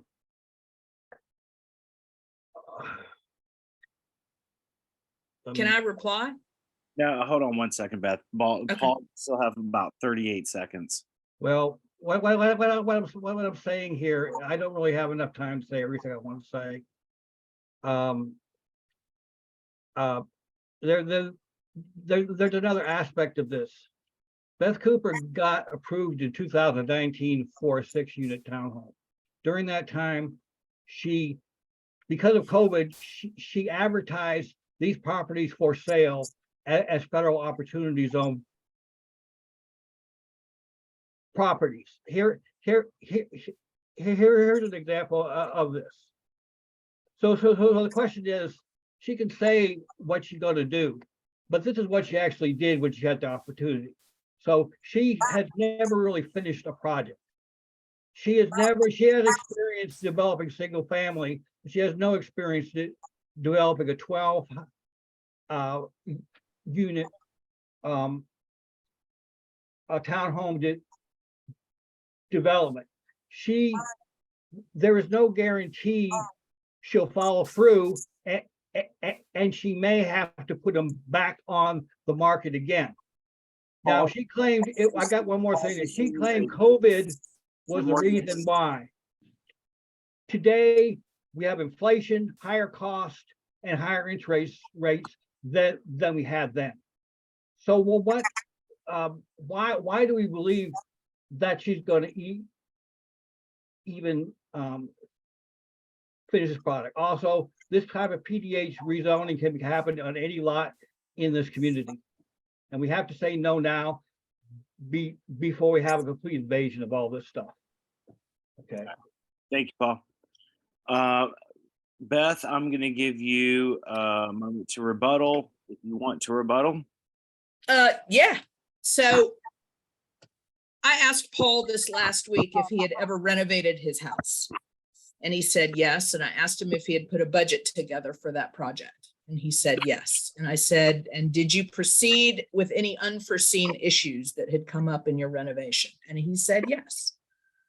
This is no different. I follow the same program, just like anybody who invests in real estate. You put a budget together, you put a timeline and a team together, and sometimes there are unforeseen things that happen. Paul, you can slight my integrity. You can say I've not built a 12 townhome unit before. That happens to be true. I haven't. But I have an amazing team together. COVID was an impediment to just about everything going on in real estate, with the exception of flipping houses. And so from a real estate development perspective, my job is to pull a project together that has integrity and it has quality of construction, and it's got a benefit that can be offered to the neighborhood. If you don't think that there's a benefit being offered to the neighborhood, you can vote no. But I will say that I've been on every single meeting in the last year, and I have heard you speak, and you have not supported any project that has come before this community. And I'm here to tell you that you can't have it both ways. You can't say no to the developers coming in with multifamily and say no to the for sale people who are coming in with for sale townhomes for people who don't want a yard to maintain. They do want to own a home, but they don't want a single family home with a yard. And so my request is that you give some levity to the conversation about what growth looks like for Chosewood. The train has left the station on multifamily. That is not the product and the type of development I want to build. I want to build something quaint. I want something that I can be proud of when I drive by on Milton. And I said to you on this call last week, Paul, I hope that after this project is built, you will call me one day and say, I was wrong. I liked the project. That's it. Thank you, Beth. Are there any more questions for the benefit of the body regarding the applicant at 220, 224, and 216 Milton Avenue? Yeah, Jacob, I have my hand raised when appropriate. I didn't see you there, bud. Oh, there's a few of them. Geez. Okay. Catch up, man. Let me, Carol is first, Bob, and then I'll come to you. I'm sorry. Okay, I just had a general question, and it's two real estate questions I'm concerned about. I was doing some research or discovery and noticed that how can you, I thought when you buy a property or when you have a property, I know houses are in the same district, but I didn't think that houses can have the same land lot. How is that possible when every house could have the same land lot? I'm not sure I understand the question. Yeah, well, when you say land lot, what exactly are you talking about? When you pull up a parcel of land and it's on the GIS map and it says District 41 and it says land lot 41. A land lot is a designation by the city for mapping. So land lot does not mean property number. Correct. Okay, that's the one thing I wanted to know. Yeah. Okay, Carol, your individual parcel will have what's called a parcel ID. Okay, so that's cool. That straighten out that matter. The second matter is, how can someone have two addresses on one property? What would cause something like that to happen? Parcels have been combined or linked together. Correct. Okay, thank you. All right, thank you for the question. Bob, go ahead. You have the floor. Yeah, thank you, Jacob, and thank you, Beth. And Beth, I do have a number of points I'd like to make in opposition to your development. None of them have anything to do with you as a developer or the quality of the development that you're seeking to build. It looks to me like you're trying to do the right thing, and that the development that you would be building looks like it's the right thing from your perspective. I do have a number of points, though. The first one is, there isn't a guarantee. Your finances may change, a number of things may change. You may need to put those for rent at some point, even though at this point it's not your desire.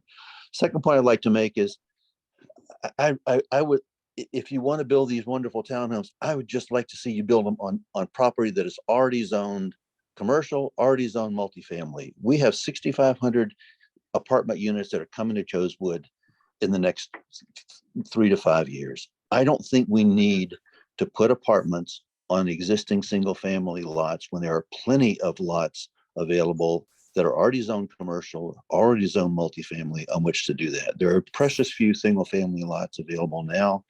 I believe that let me finish if I may. No, I will. I just have a couple points. Make sure you state rental properties are different than for sale, and rental properties are definitely different than townhomes or condominiums. So just. But Bob, can I just add that 220? Let me finish if I may. If I may. The point is that I'll just phrase it this way: 6,500 multifamily properties are coming to this community. I don't believe we need to put them on the single family core, whether they're for sale or whether they're for rent. Just my personal belief. I think that the danger for all of us in this community is threefold. The first of all, if we allow this kind of a project to go forward, which is granting another PDH to put multifamily properties on single family lots, any lot in front of your house, my house, down the street, across the street can be done the same way. There is no protection from that. There's a wonderful lot on Climax Street right now that has a beautiful view. Nothing stops anyone from putting multifamily houses on that lot. This can happen to anyone if we set this kind of a precedent. A couple of other things. If we talk about our concern about legacy owners, doing this sort of development, putting multifamily houses on single family lots, I'm not a financial wizard. You all know as well as I do what happens to property values. Property values and lot values go through the roof. What does that do to property taxes? You all know that as well. All those legacy residents we care so much about will not be able to stay here because the property values will go so high, then property taxes will also skyrocket. My concern is I think that this is just the wrong thing to do for our neighborhood. I think it's the wrong thing to do for where we're trying to take the neighborhood. I think it's the wrong thing to do for legacy residents. And I think it's the wrong thing to do for current residents. Okay, those are my points. Thank you. Bob, thank you so much for your comments. We greatly appreciate it. It is 8:54. Before we continue any further, I would like to make a motion to extend the meeting by 15 minutes. Can I get a second for extending the meeting by 15 minutes? Seconded. Thank you, Connor. So, Bob, the first thing that I want to say is the most salient point to this is that 216 Milton is in between an existing PDH and an MRC2. So we have a single family home that is a rental. The owner of that property, who I believe is on this call, wants to sell, and it's adjacent to an existing PDH. So what we're trying to do is take the sandwiched lot and assemble it. And I will say categorically, if it's not me doing a townhome development here, the school property is going to do something bigger. And so that, I can't guarantee it. I can't tell you that's a fact, but it is a very good hunch. And so the other thing that I want to say is PDH is a single family land use designation. This is not multifamily. These are individual fee simple townhomes that will be sold to people who want to own something. They want the dirt and they want the house on top of it. All right. Thank you, Beth. Listen, guys, for the sake of time, I'm going to take these last three questions. I have Julie, Russ, and Paul, and then we're going to move and make a motion from there. So, Julie, you have the floor first.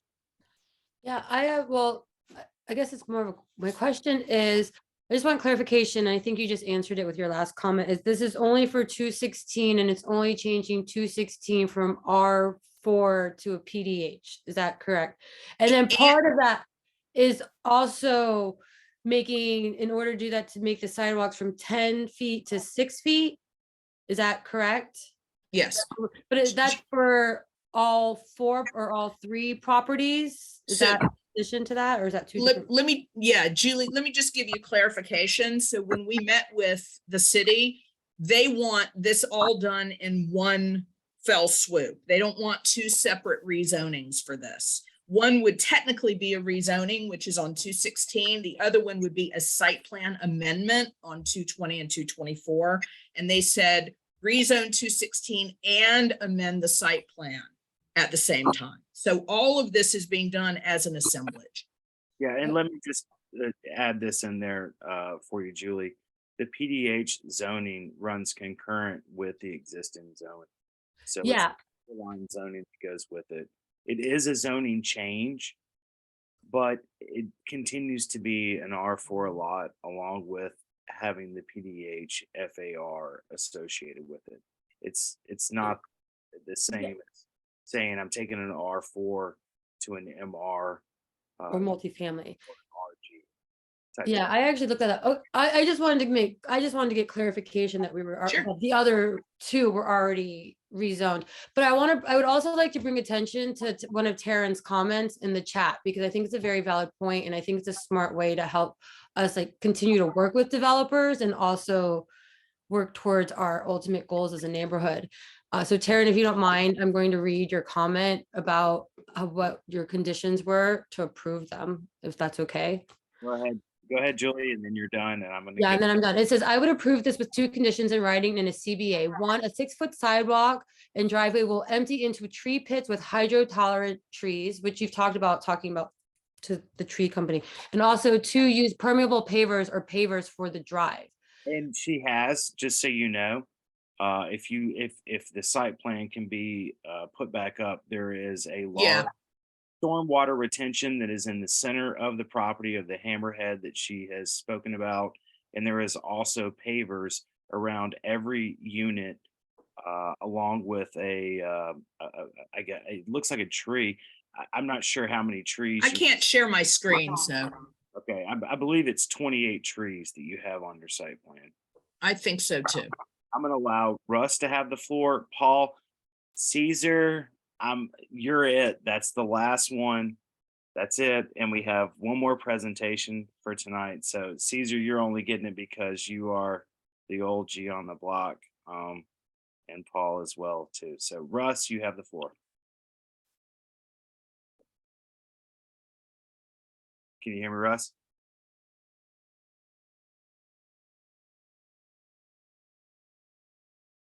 Russ, we can't hear you. I'm gonna see if I can unmute him. I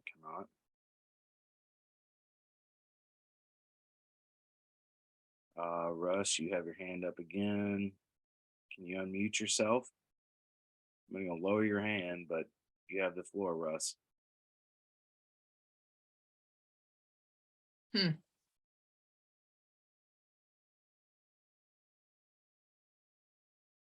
We can see you, Russ. We can't hear you though. We can't hear you. And I cannot unmute you.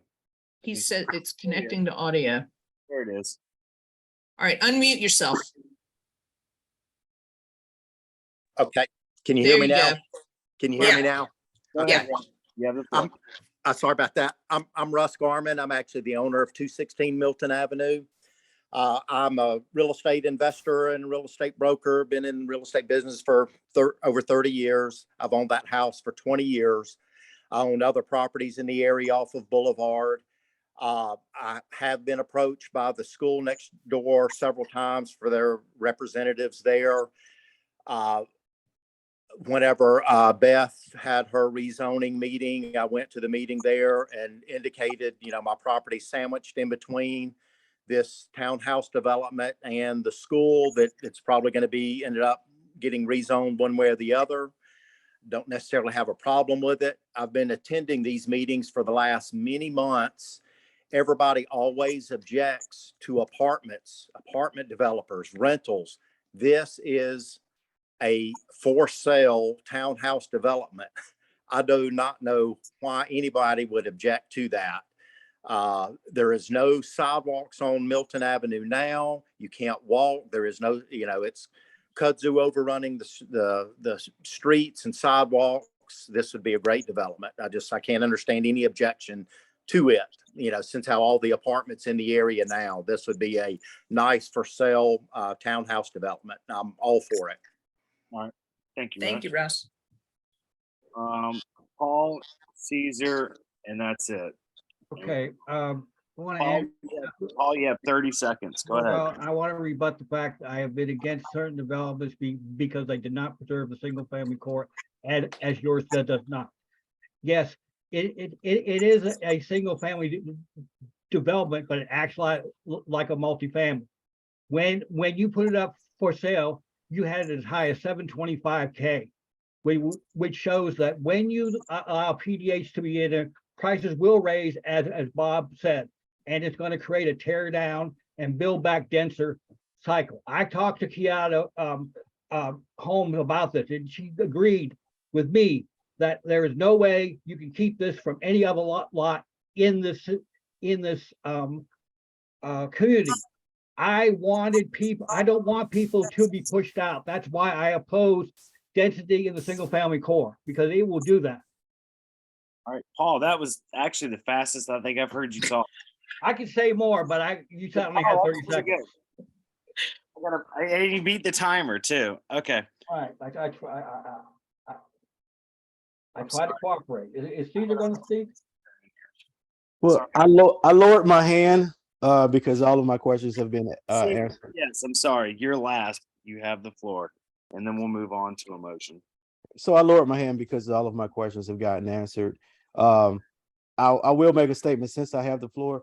This was the first lot that came to us, if I'm not mistaken, correct me if I'm wrong, anyone, that asked for a PDH. We approved this was the first PDH that we approved, and this was it was advised to us by people if we do this, we're opening up a can of worms, because we're going to have lot after lot that wants to get this get PDHs.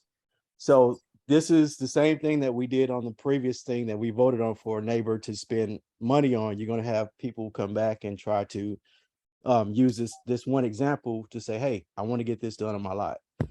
So just be aware of what you do and what you vote for. And that's all I have. All right. Caesar, thank you for your comments. Look, I mean, I think that there's nuance to development. And the nuance is that Milton Avenue is not an interior street in Chosewood. There are single family homes on there, and they have been there for a long time, but there's also industrial property across the street that runs along the entire length of CXS Railroad.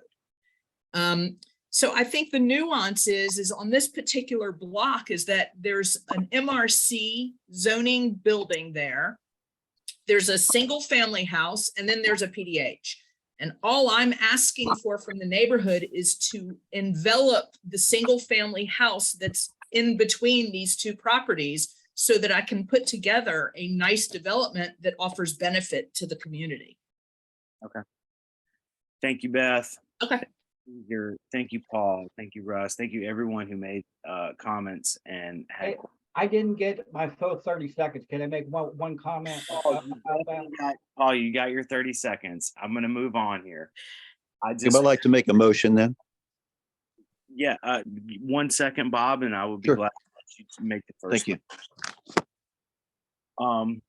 I just want to say that it is definitely interesting to hear everyone's opinion, and I'm glad that everyone has showed up this evening and voiced their opinion on the direction of what the neighborhood wants to see, and then direction of the neighborhood, as far as everyone's personal opinion goes. We have a lot of changes coming to Chosewood Park. We have a lot of changes that are coming to the NPU and to the city as a whole. And to a degree, I think we hear a lot of the same things. We want to see our connectivity in our neighborhood. We want to see green spaces. We want to have stormwater collection. We want to have ownership. We want to have bicycle lanes, and we want to have a lot of things in the neighborhood, commercial areas. So you know, when it comes to what the city and how the city views us, it is, you know, I think that we're all going to have our own ideas on where lot lines lie. I mean, just based on the conversation about a legacy resident and their issues with a neighbor for an alleyway. There's a lot that goes into this. So I just want to say I appreciate everyone giving their input and having their say tonight. Bob, you said you had a motion. I'm going to allow you to have the floor. Thank you, Jacob. I would like to make a motion. I would like to make a motion that we vote to deny this application. That's all. Thank you. And Bob, I will say, just because it is a very basic motion, I agree. I think just for the sake of understanding from our participants and from the body, a motion of approval or disapproval is the best way to go. If anyone would like to second the motion. I will second it. Tell him. Suzanne. I will second it, Suzanne. Seconded by, who was the first person? I didn't see that. Did you see that, Secretary? I will do the, Yeah, that it's was Suzanne. I will do the Suzanne. first or the second. Okay, Suzanne. Motion by Bob, seconded by Suzanne. So the motion on the floor is to deny. So if you would wish to deny this applicant, please use the raised hand feature, or Secretary, are you gonna be putting a poll up as well for this? I can, I just have to change the wording here. So hold on one second. If we'd rather do it that way, let's see. Yeah, honestly, So the motion is to deny as opposed to approve or deny? it's, yes, it is, the motion is to deny. So a yes to approve to deny means it's denied. A no would be you support the project. Correct, and Correct. it's a little bit confusing, but the motion on the floor is to deny. So there it is. You said you were able to put the, Yes, sorry, I'm about to launch it right now. So now the question is, do you vote to deny the rezoning of 216, 220, and 224 Milton Avenue? correct. If you wish to deny, please raise your hand now, or actually you can vote if you wish to deny yes or no, or abstain.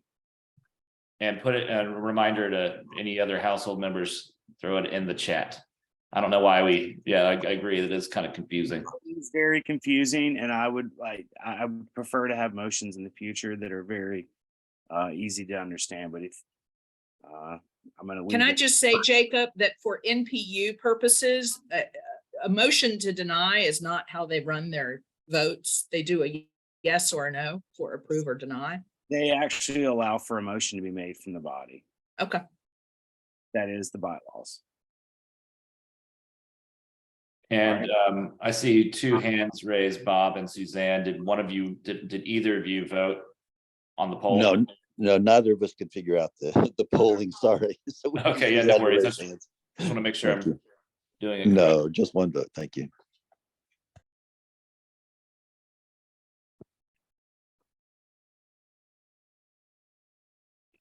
All right, I'm gonna give this a few more minutes or a few more seconds.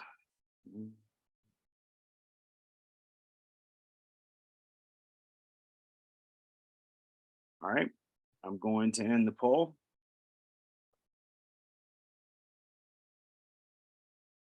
So there's 4 votes to add to the. Sorry, no, 3 to add to the yes to deny. And 1 to add to the no. So it's 14 to 7. I have 14 to 8. What did I add one wrong? Let's see. 4 abstained. Oh, I'm sorry. 8 is correct. Yes. I think there was another comment just put in the chat. Vote to deny is on Colin Smith. Yeah, this So is very confusing on your. I agree. Deny. It No, needs it to be says vote redone. no to deny. Vote the correct way. Yeah, I don't know why we made that. Yeah, It's very difficult. The motion. Sounded like someone was trying to lead the results. Sounded like. Yeah, so the motion on the floor was to deny the applicant. That motion wasn't seconded If you either. voted yes, then you would have been denying the applicant in the rezoning. I should have put deny as one of the choices or. It's okay, it's okay. And like I said, Why wouldn't it be if the applicant is making an application, you vote to approve it or not approve it or accept it or not? It's instead of it being reverse order from a citizen. Yeah, Jacob, that wasn't even seconded, so I think we need to. It was seconded. It was? Well, Yeah. it's clear everybody's confused. Hold on. I'm not confused. Motion, it's not confusing. Let me explain this very quickly. The motion on the floor was to deny the applicant. If you voted yes, you voted to deny the applicant. If you voted no, then you were essentially voting to approve the applicant. If that makes sense. I know that's very confusing, but that's how it was. So the vote as it stands was 8 yes, 14 no's, and 4 abstentions, which means that the motion does not carry. Okay. Phew. That was confusing. I know, I'm sorry, guys. I know that was very confusing. It's the motion on the floor. The motion was seconded. We are following the bylaws of the CPNA. I apologize. I know that is very, very confusing. And I will say for the future going forward, let's try to make motions that are either very simply approval of the applicant or denial of the applicant. So that's it. All right. I thank you, Webb, for sticking around. I greatly Thank you all, everybody. Thank you, Beth. Thank you, everyone, for all your questions and comments regarding Milton Avenue. This is an applicant, not an applicant. This is a welcome neighbor to our neighborhood. This is Webb is going to be giving us an introduction regarding Inglewood, 430 Inglewood. And I'm going to give you the floor and you have the ability to share the screen. Okay, great. Can y'all hear me? Yep. Yes. I can hear you. Okay, awesome. I'm Webb Worthington. And I'm going to share about our project that we're going to call the Upton. And I thought my plan is to kind of give you guys a little bit of background on our company, our development team, our schedule, share some photos, site plan, walk you through the development quickly at a high level overview. And then Nicole listed in an email to me some specific concerns that she wanted me to address. I'll run through those and then I'll open the floor for any questions that y'all may have. So I'm with Meta Real Estate Partners. We've been around since 1991. We've changed names a bunch of times, but about 3 years ago, we switched to Meta Real Estate Partners. But it's the same founding principle since 1991. We're a real estate investment company, and we focus predominantly on multifamily development or acquisitions, but more lately development. We are building the Upton apartment project. It's 396 units, and it's a mostly Atlanta-based development team. So the architect is an Atlanta-based firm, Dynamic Design. The contractor is an Atlanta-based firm, Fortune Johnson. We've worked with Fortune Johnson going back about 9 years now, existing relationship, and we couldn't be happier to have awarded the job to them. We've got a lot of confidence in that particular contractor. The landscape architect is an Atlanta-based firm, BC Studios. The civil engineer is Kinley Horn. They're a massive national company. And then management will be Ram Partners, which is an Atlanta-based multifamily management company. I'm going to pull up it's saying that I can't share until because somebody else is sharing. Yeah. Is that Paul? I can't tell who was sharing last. Yeah, I believe that was Paul. Yeah, Let me see if I can. if you just want to make Webb a, Oh, good call. Hold on one second.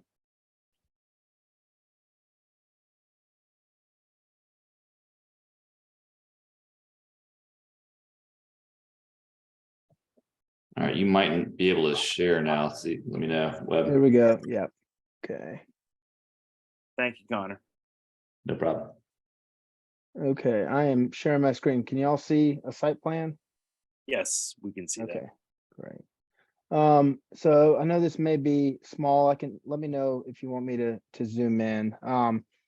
But this is the site plan for the Upton. This is Inglewood Avenue.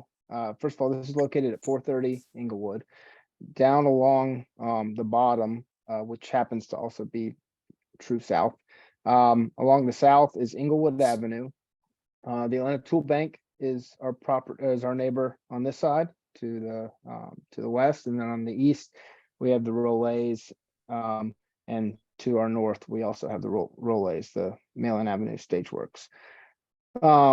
It's going to be 396 units.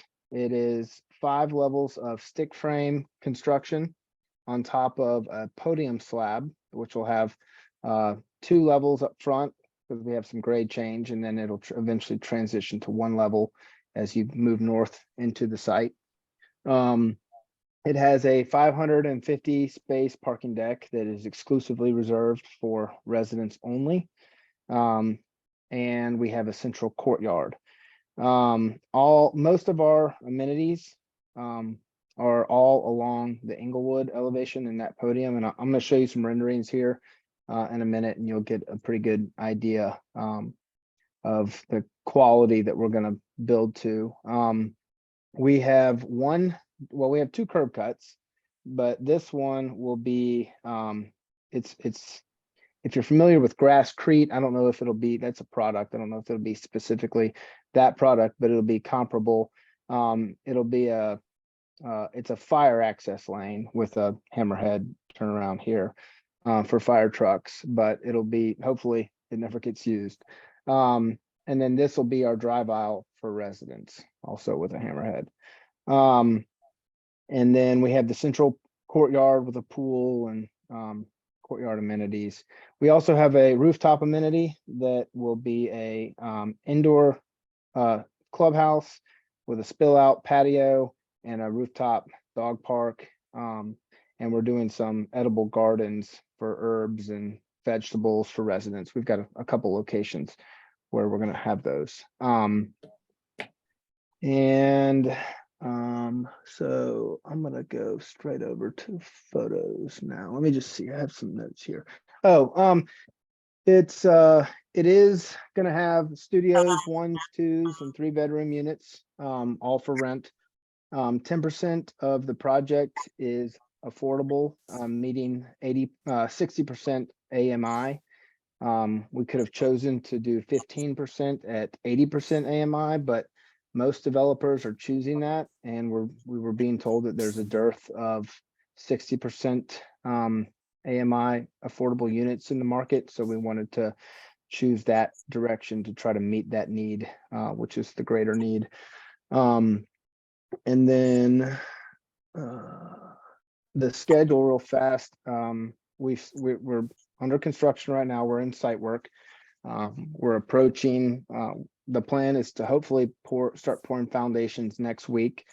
If the schedule holds, we will start delivering the building in August of 2024, and it'll have a phased turnover, with a closeout in March of 2025. So let me get into some renderings here, and these are, we finalized the renderings, but we haven't actually. We're going to start making some banners, construction banners, and putting them up, but we haven't made that public yet. So just keep these internal until we launch those. So, but this is Inglewood Avenue. So this is our main elevation.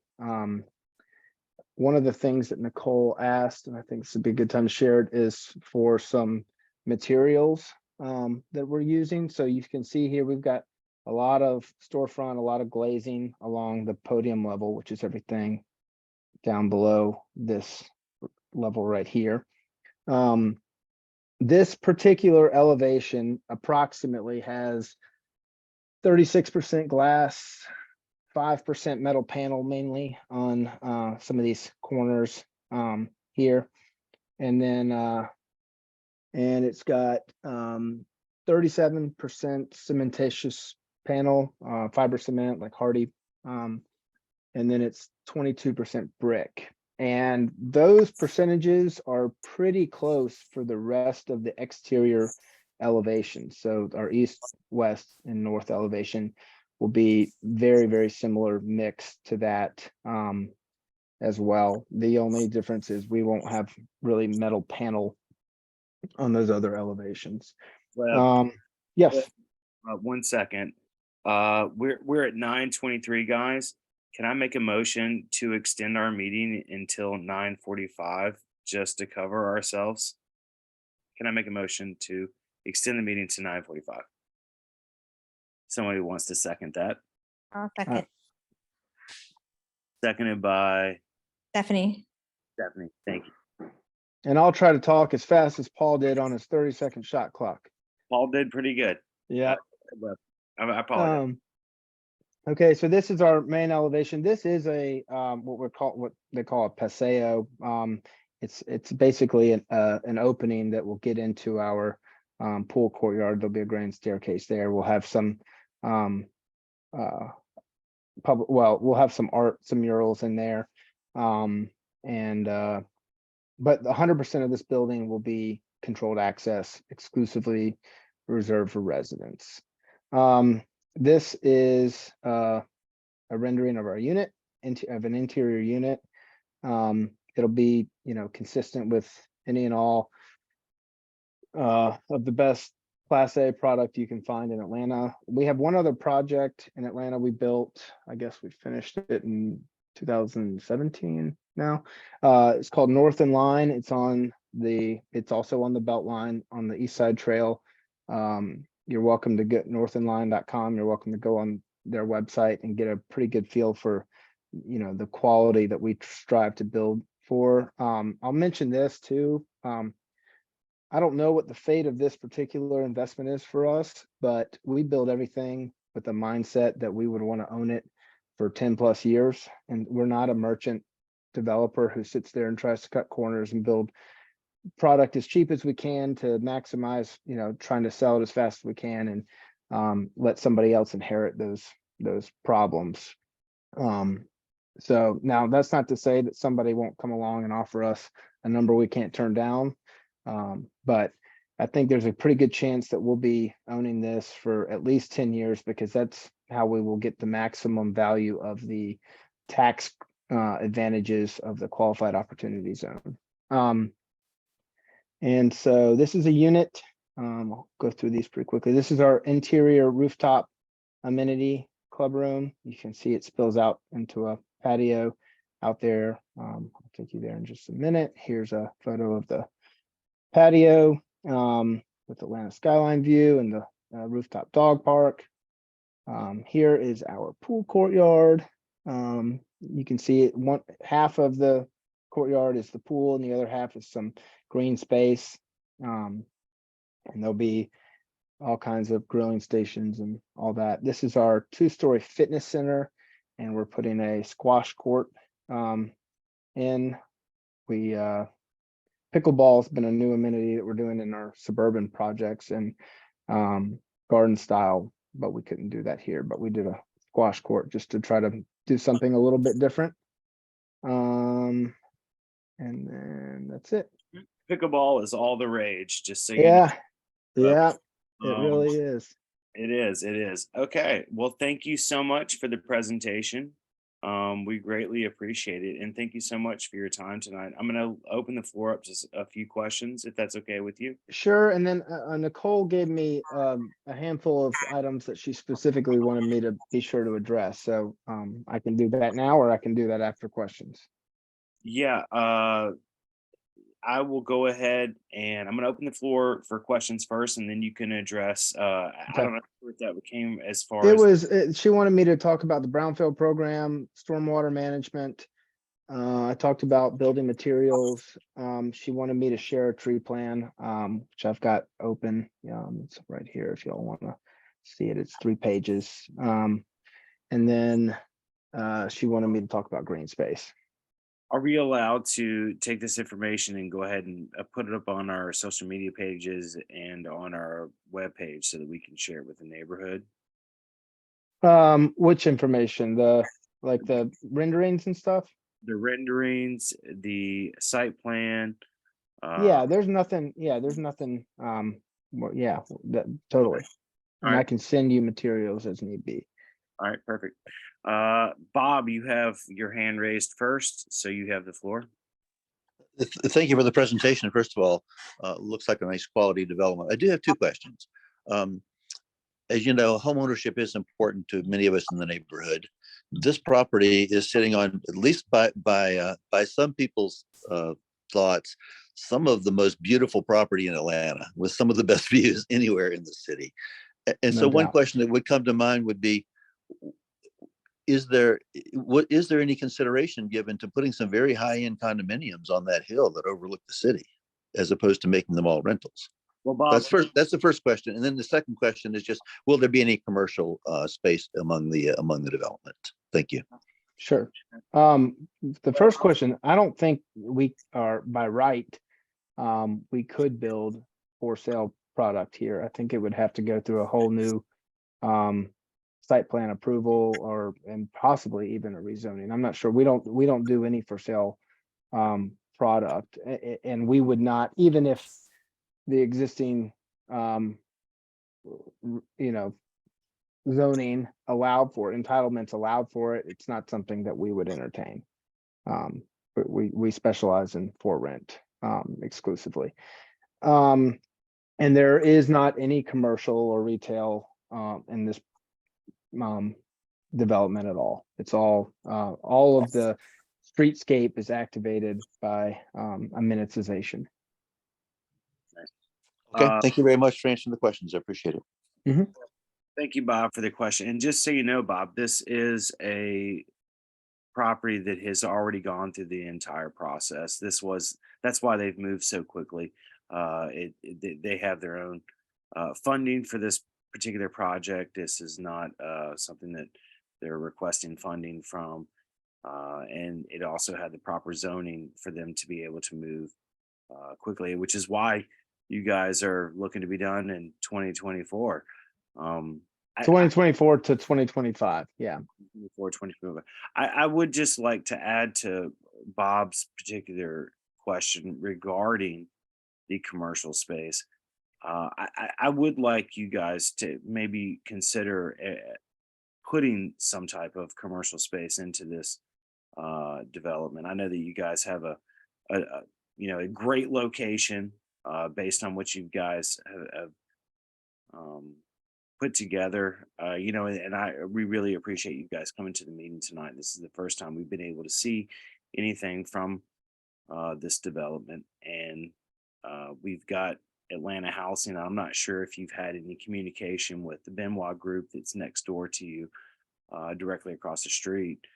My particular question would be for you regarding curb cutouts and sidewalks. If you could go back to your site plan, because this is Sure. first times I've been able to see that.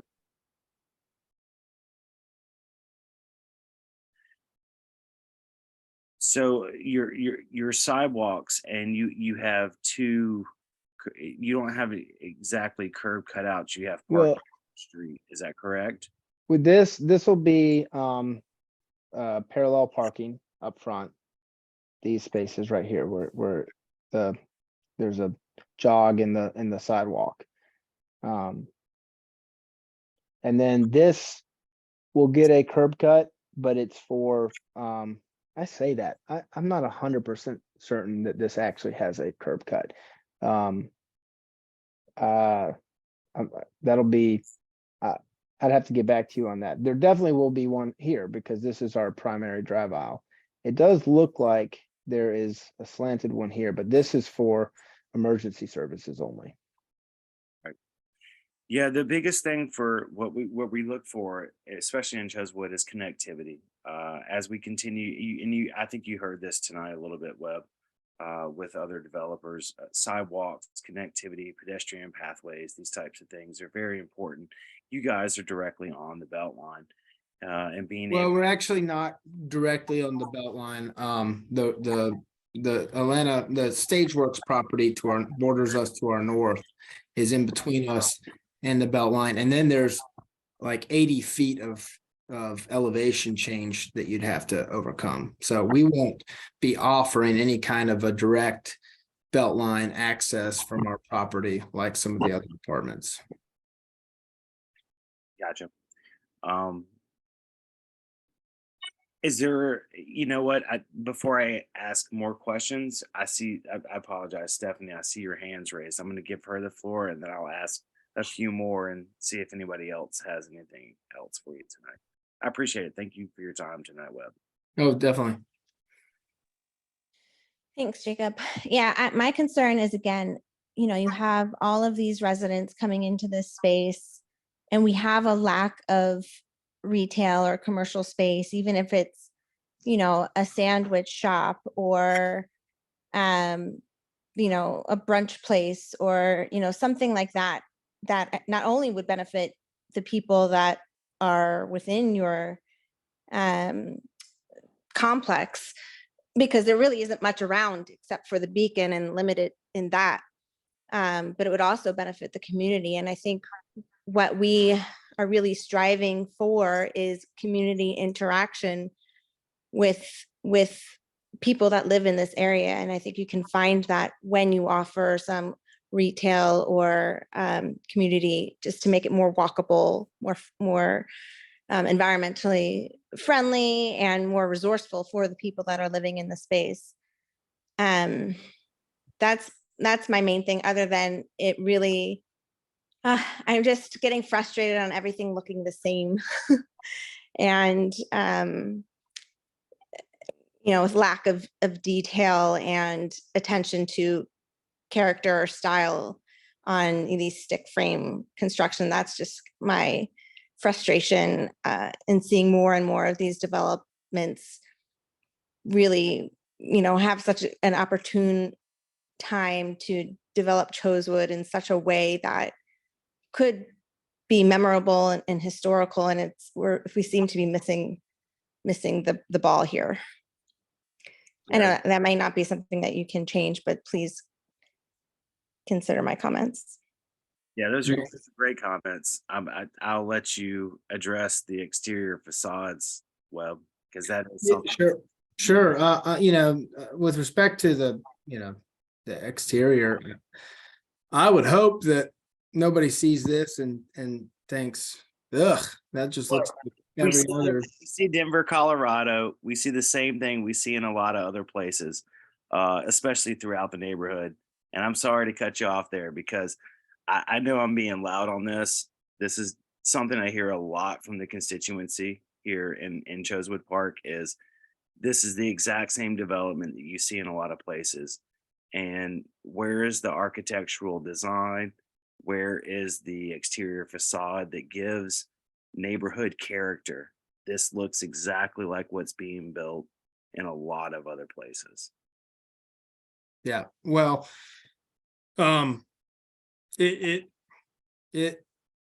there are plenty of areas where we have chosen to go above and beyond what other apartments have done. Now I'm not saying that this, and quite frankly, there's, there are limitations on what you really can do with the architecture and still have a project that can underwrite.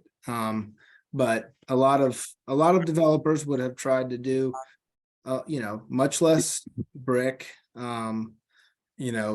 siding, hardy siding. We're not doing any siding on the exterior facing elevations. It's all, reveal panel, which is more expensive.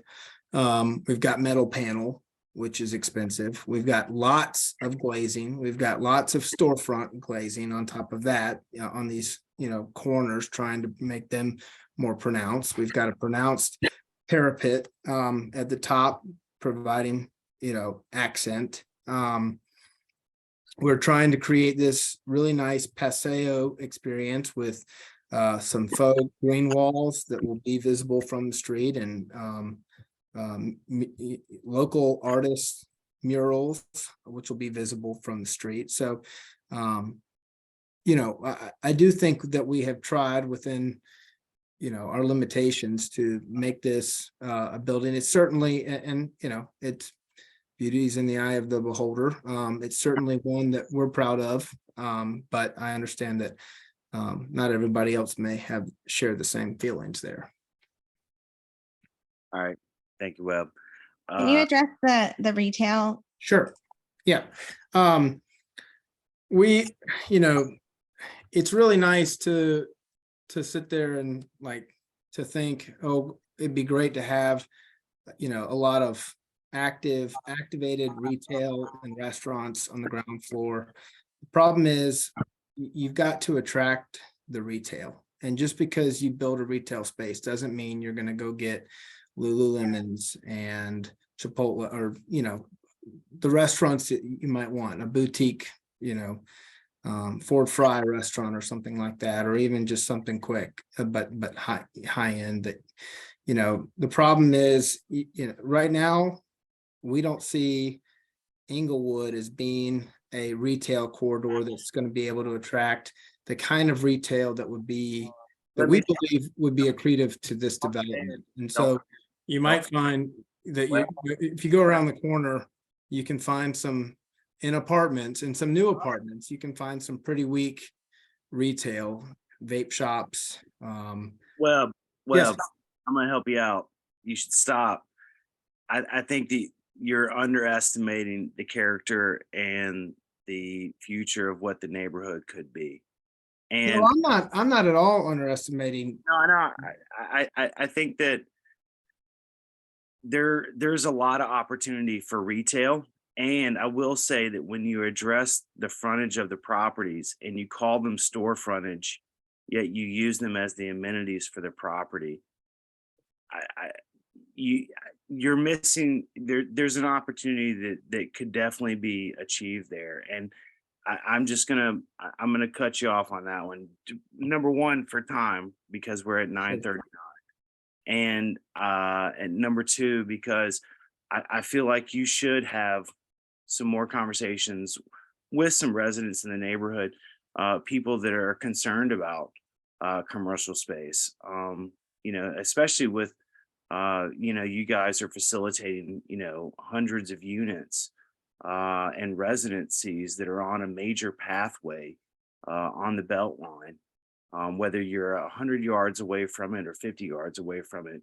Connectivity, businesses, because essentially what you're building is workforce housing with residential rental space. So I would love for you to come back to more of the meetings and speak with some of the residents here in the neighborhood.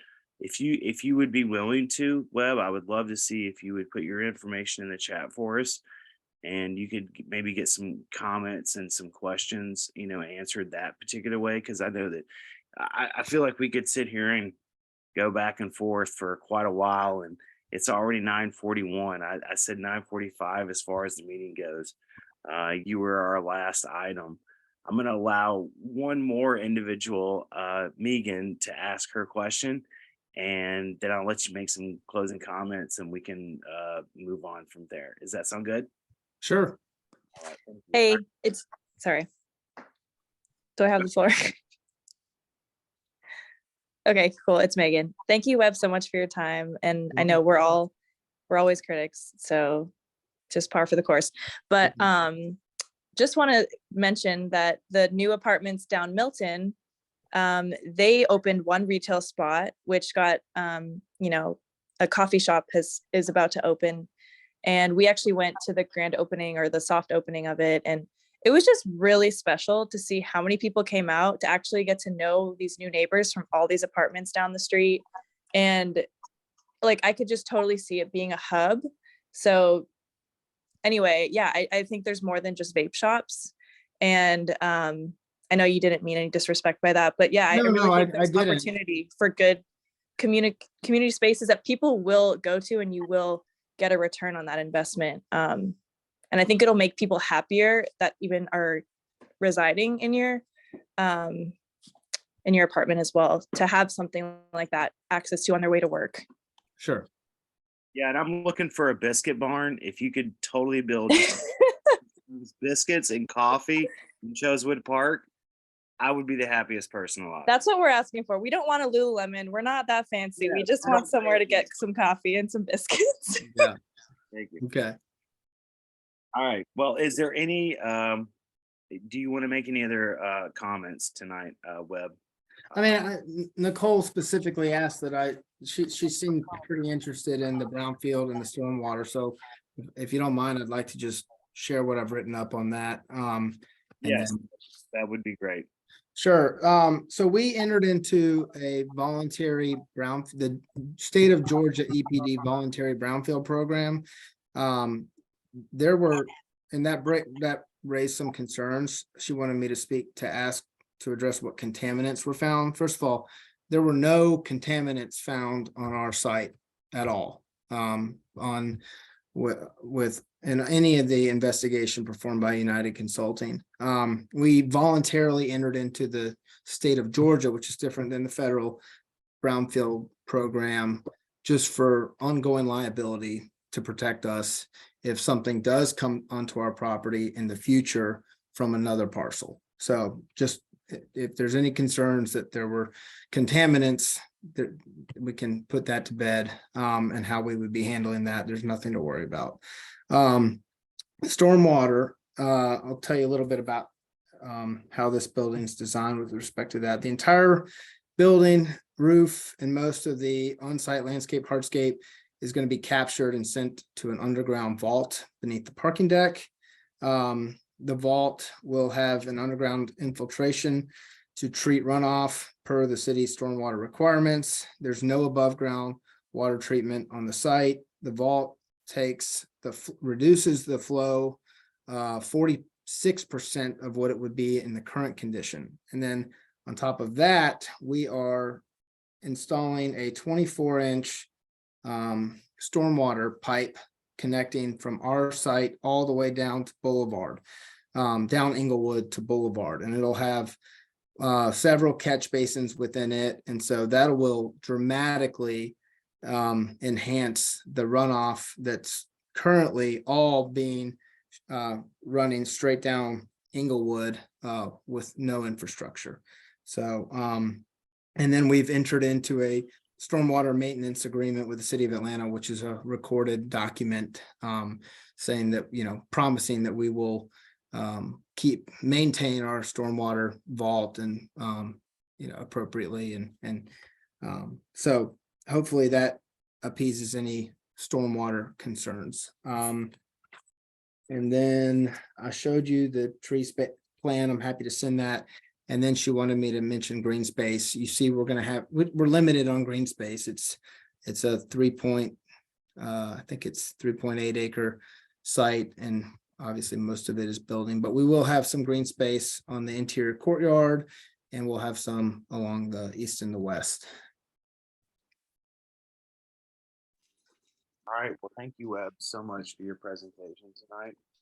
We greatly appreciate you guys coming out and giving us your time and giving us the information. He's just cut off everybody. The first time that we've seen some of this, but we appreciate it. You're welcome. All right. Well, thank you guys. Can I say one thing? I wanted to thank this particular developer for being so honest, not trying to pander to us. What he said is the neighborhood is too low end to justify commercial. That's their business, is doing rental. And for us not to expect more than what they've promised. And I think that's nice to hear somebody telling it the way it is. They got their project, they got their finances, that's what they're gonna build. And that's that.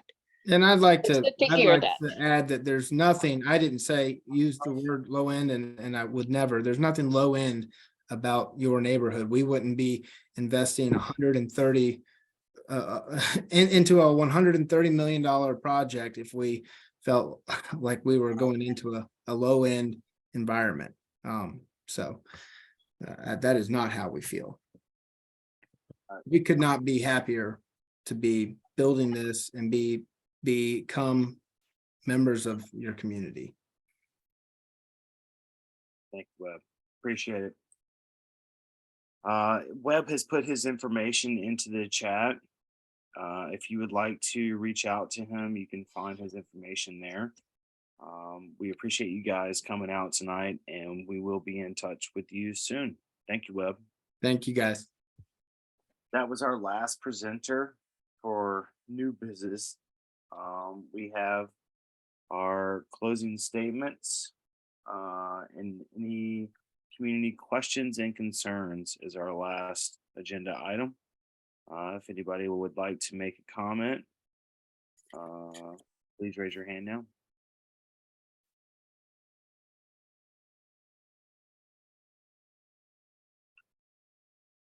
Okay, I would like to make a motion to adjourn. Second. All right, perfect. Thank you, Connor. Second by Connor. Thank you, everyone. Thanks. Thank you. Have a great night. Great evening. Appreciate your time and thank you for coming. Bye-bye. Thanks, everybody.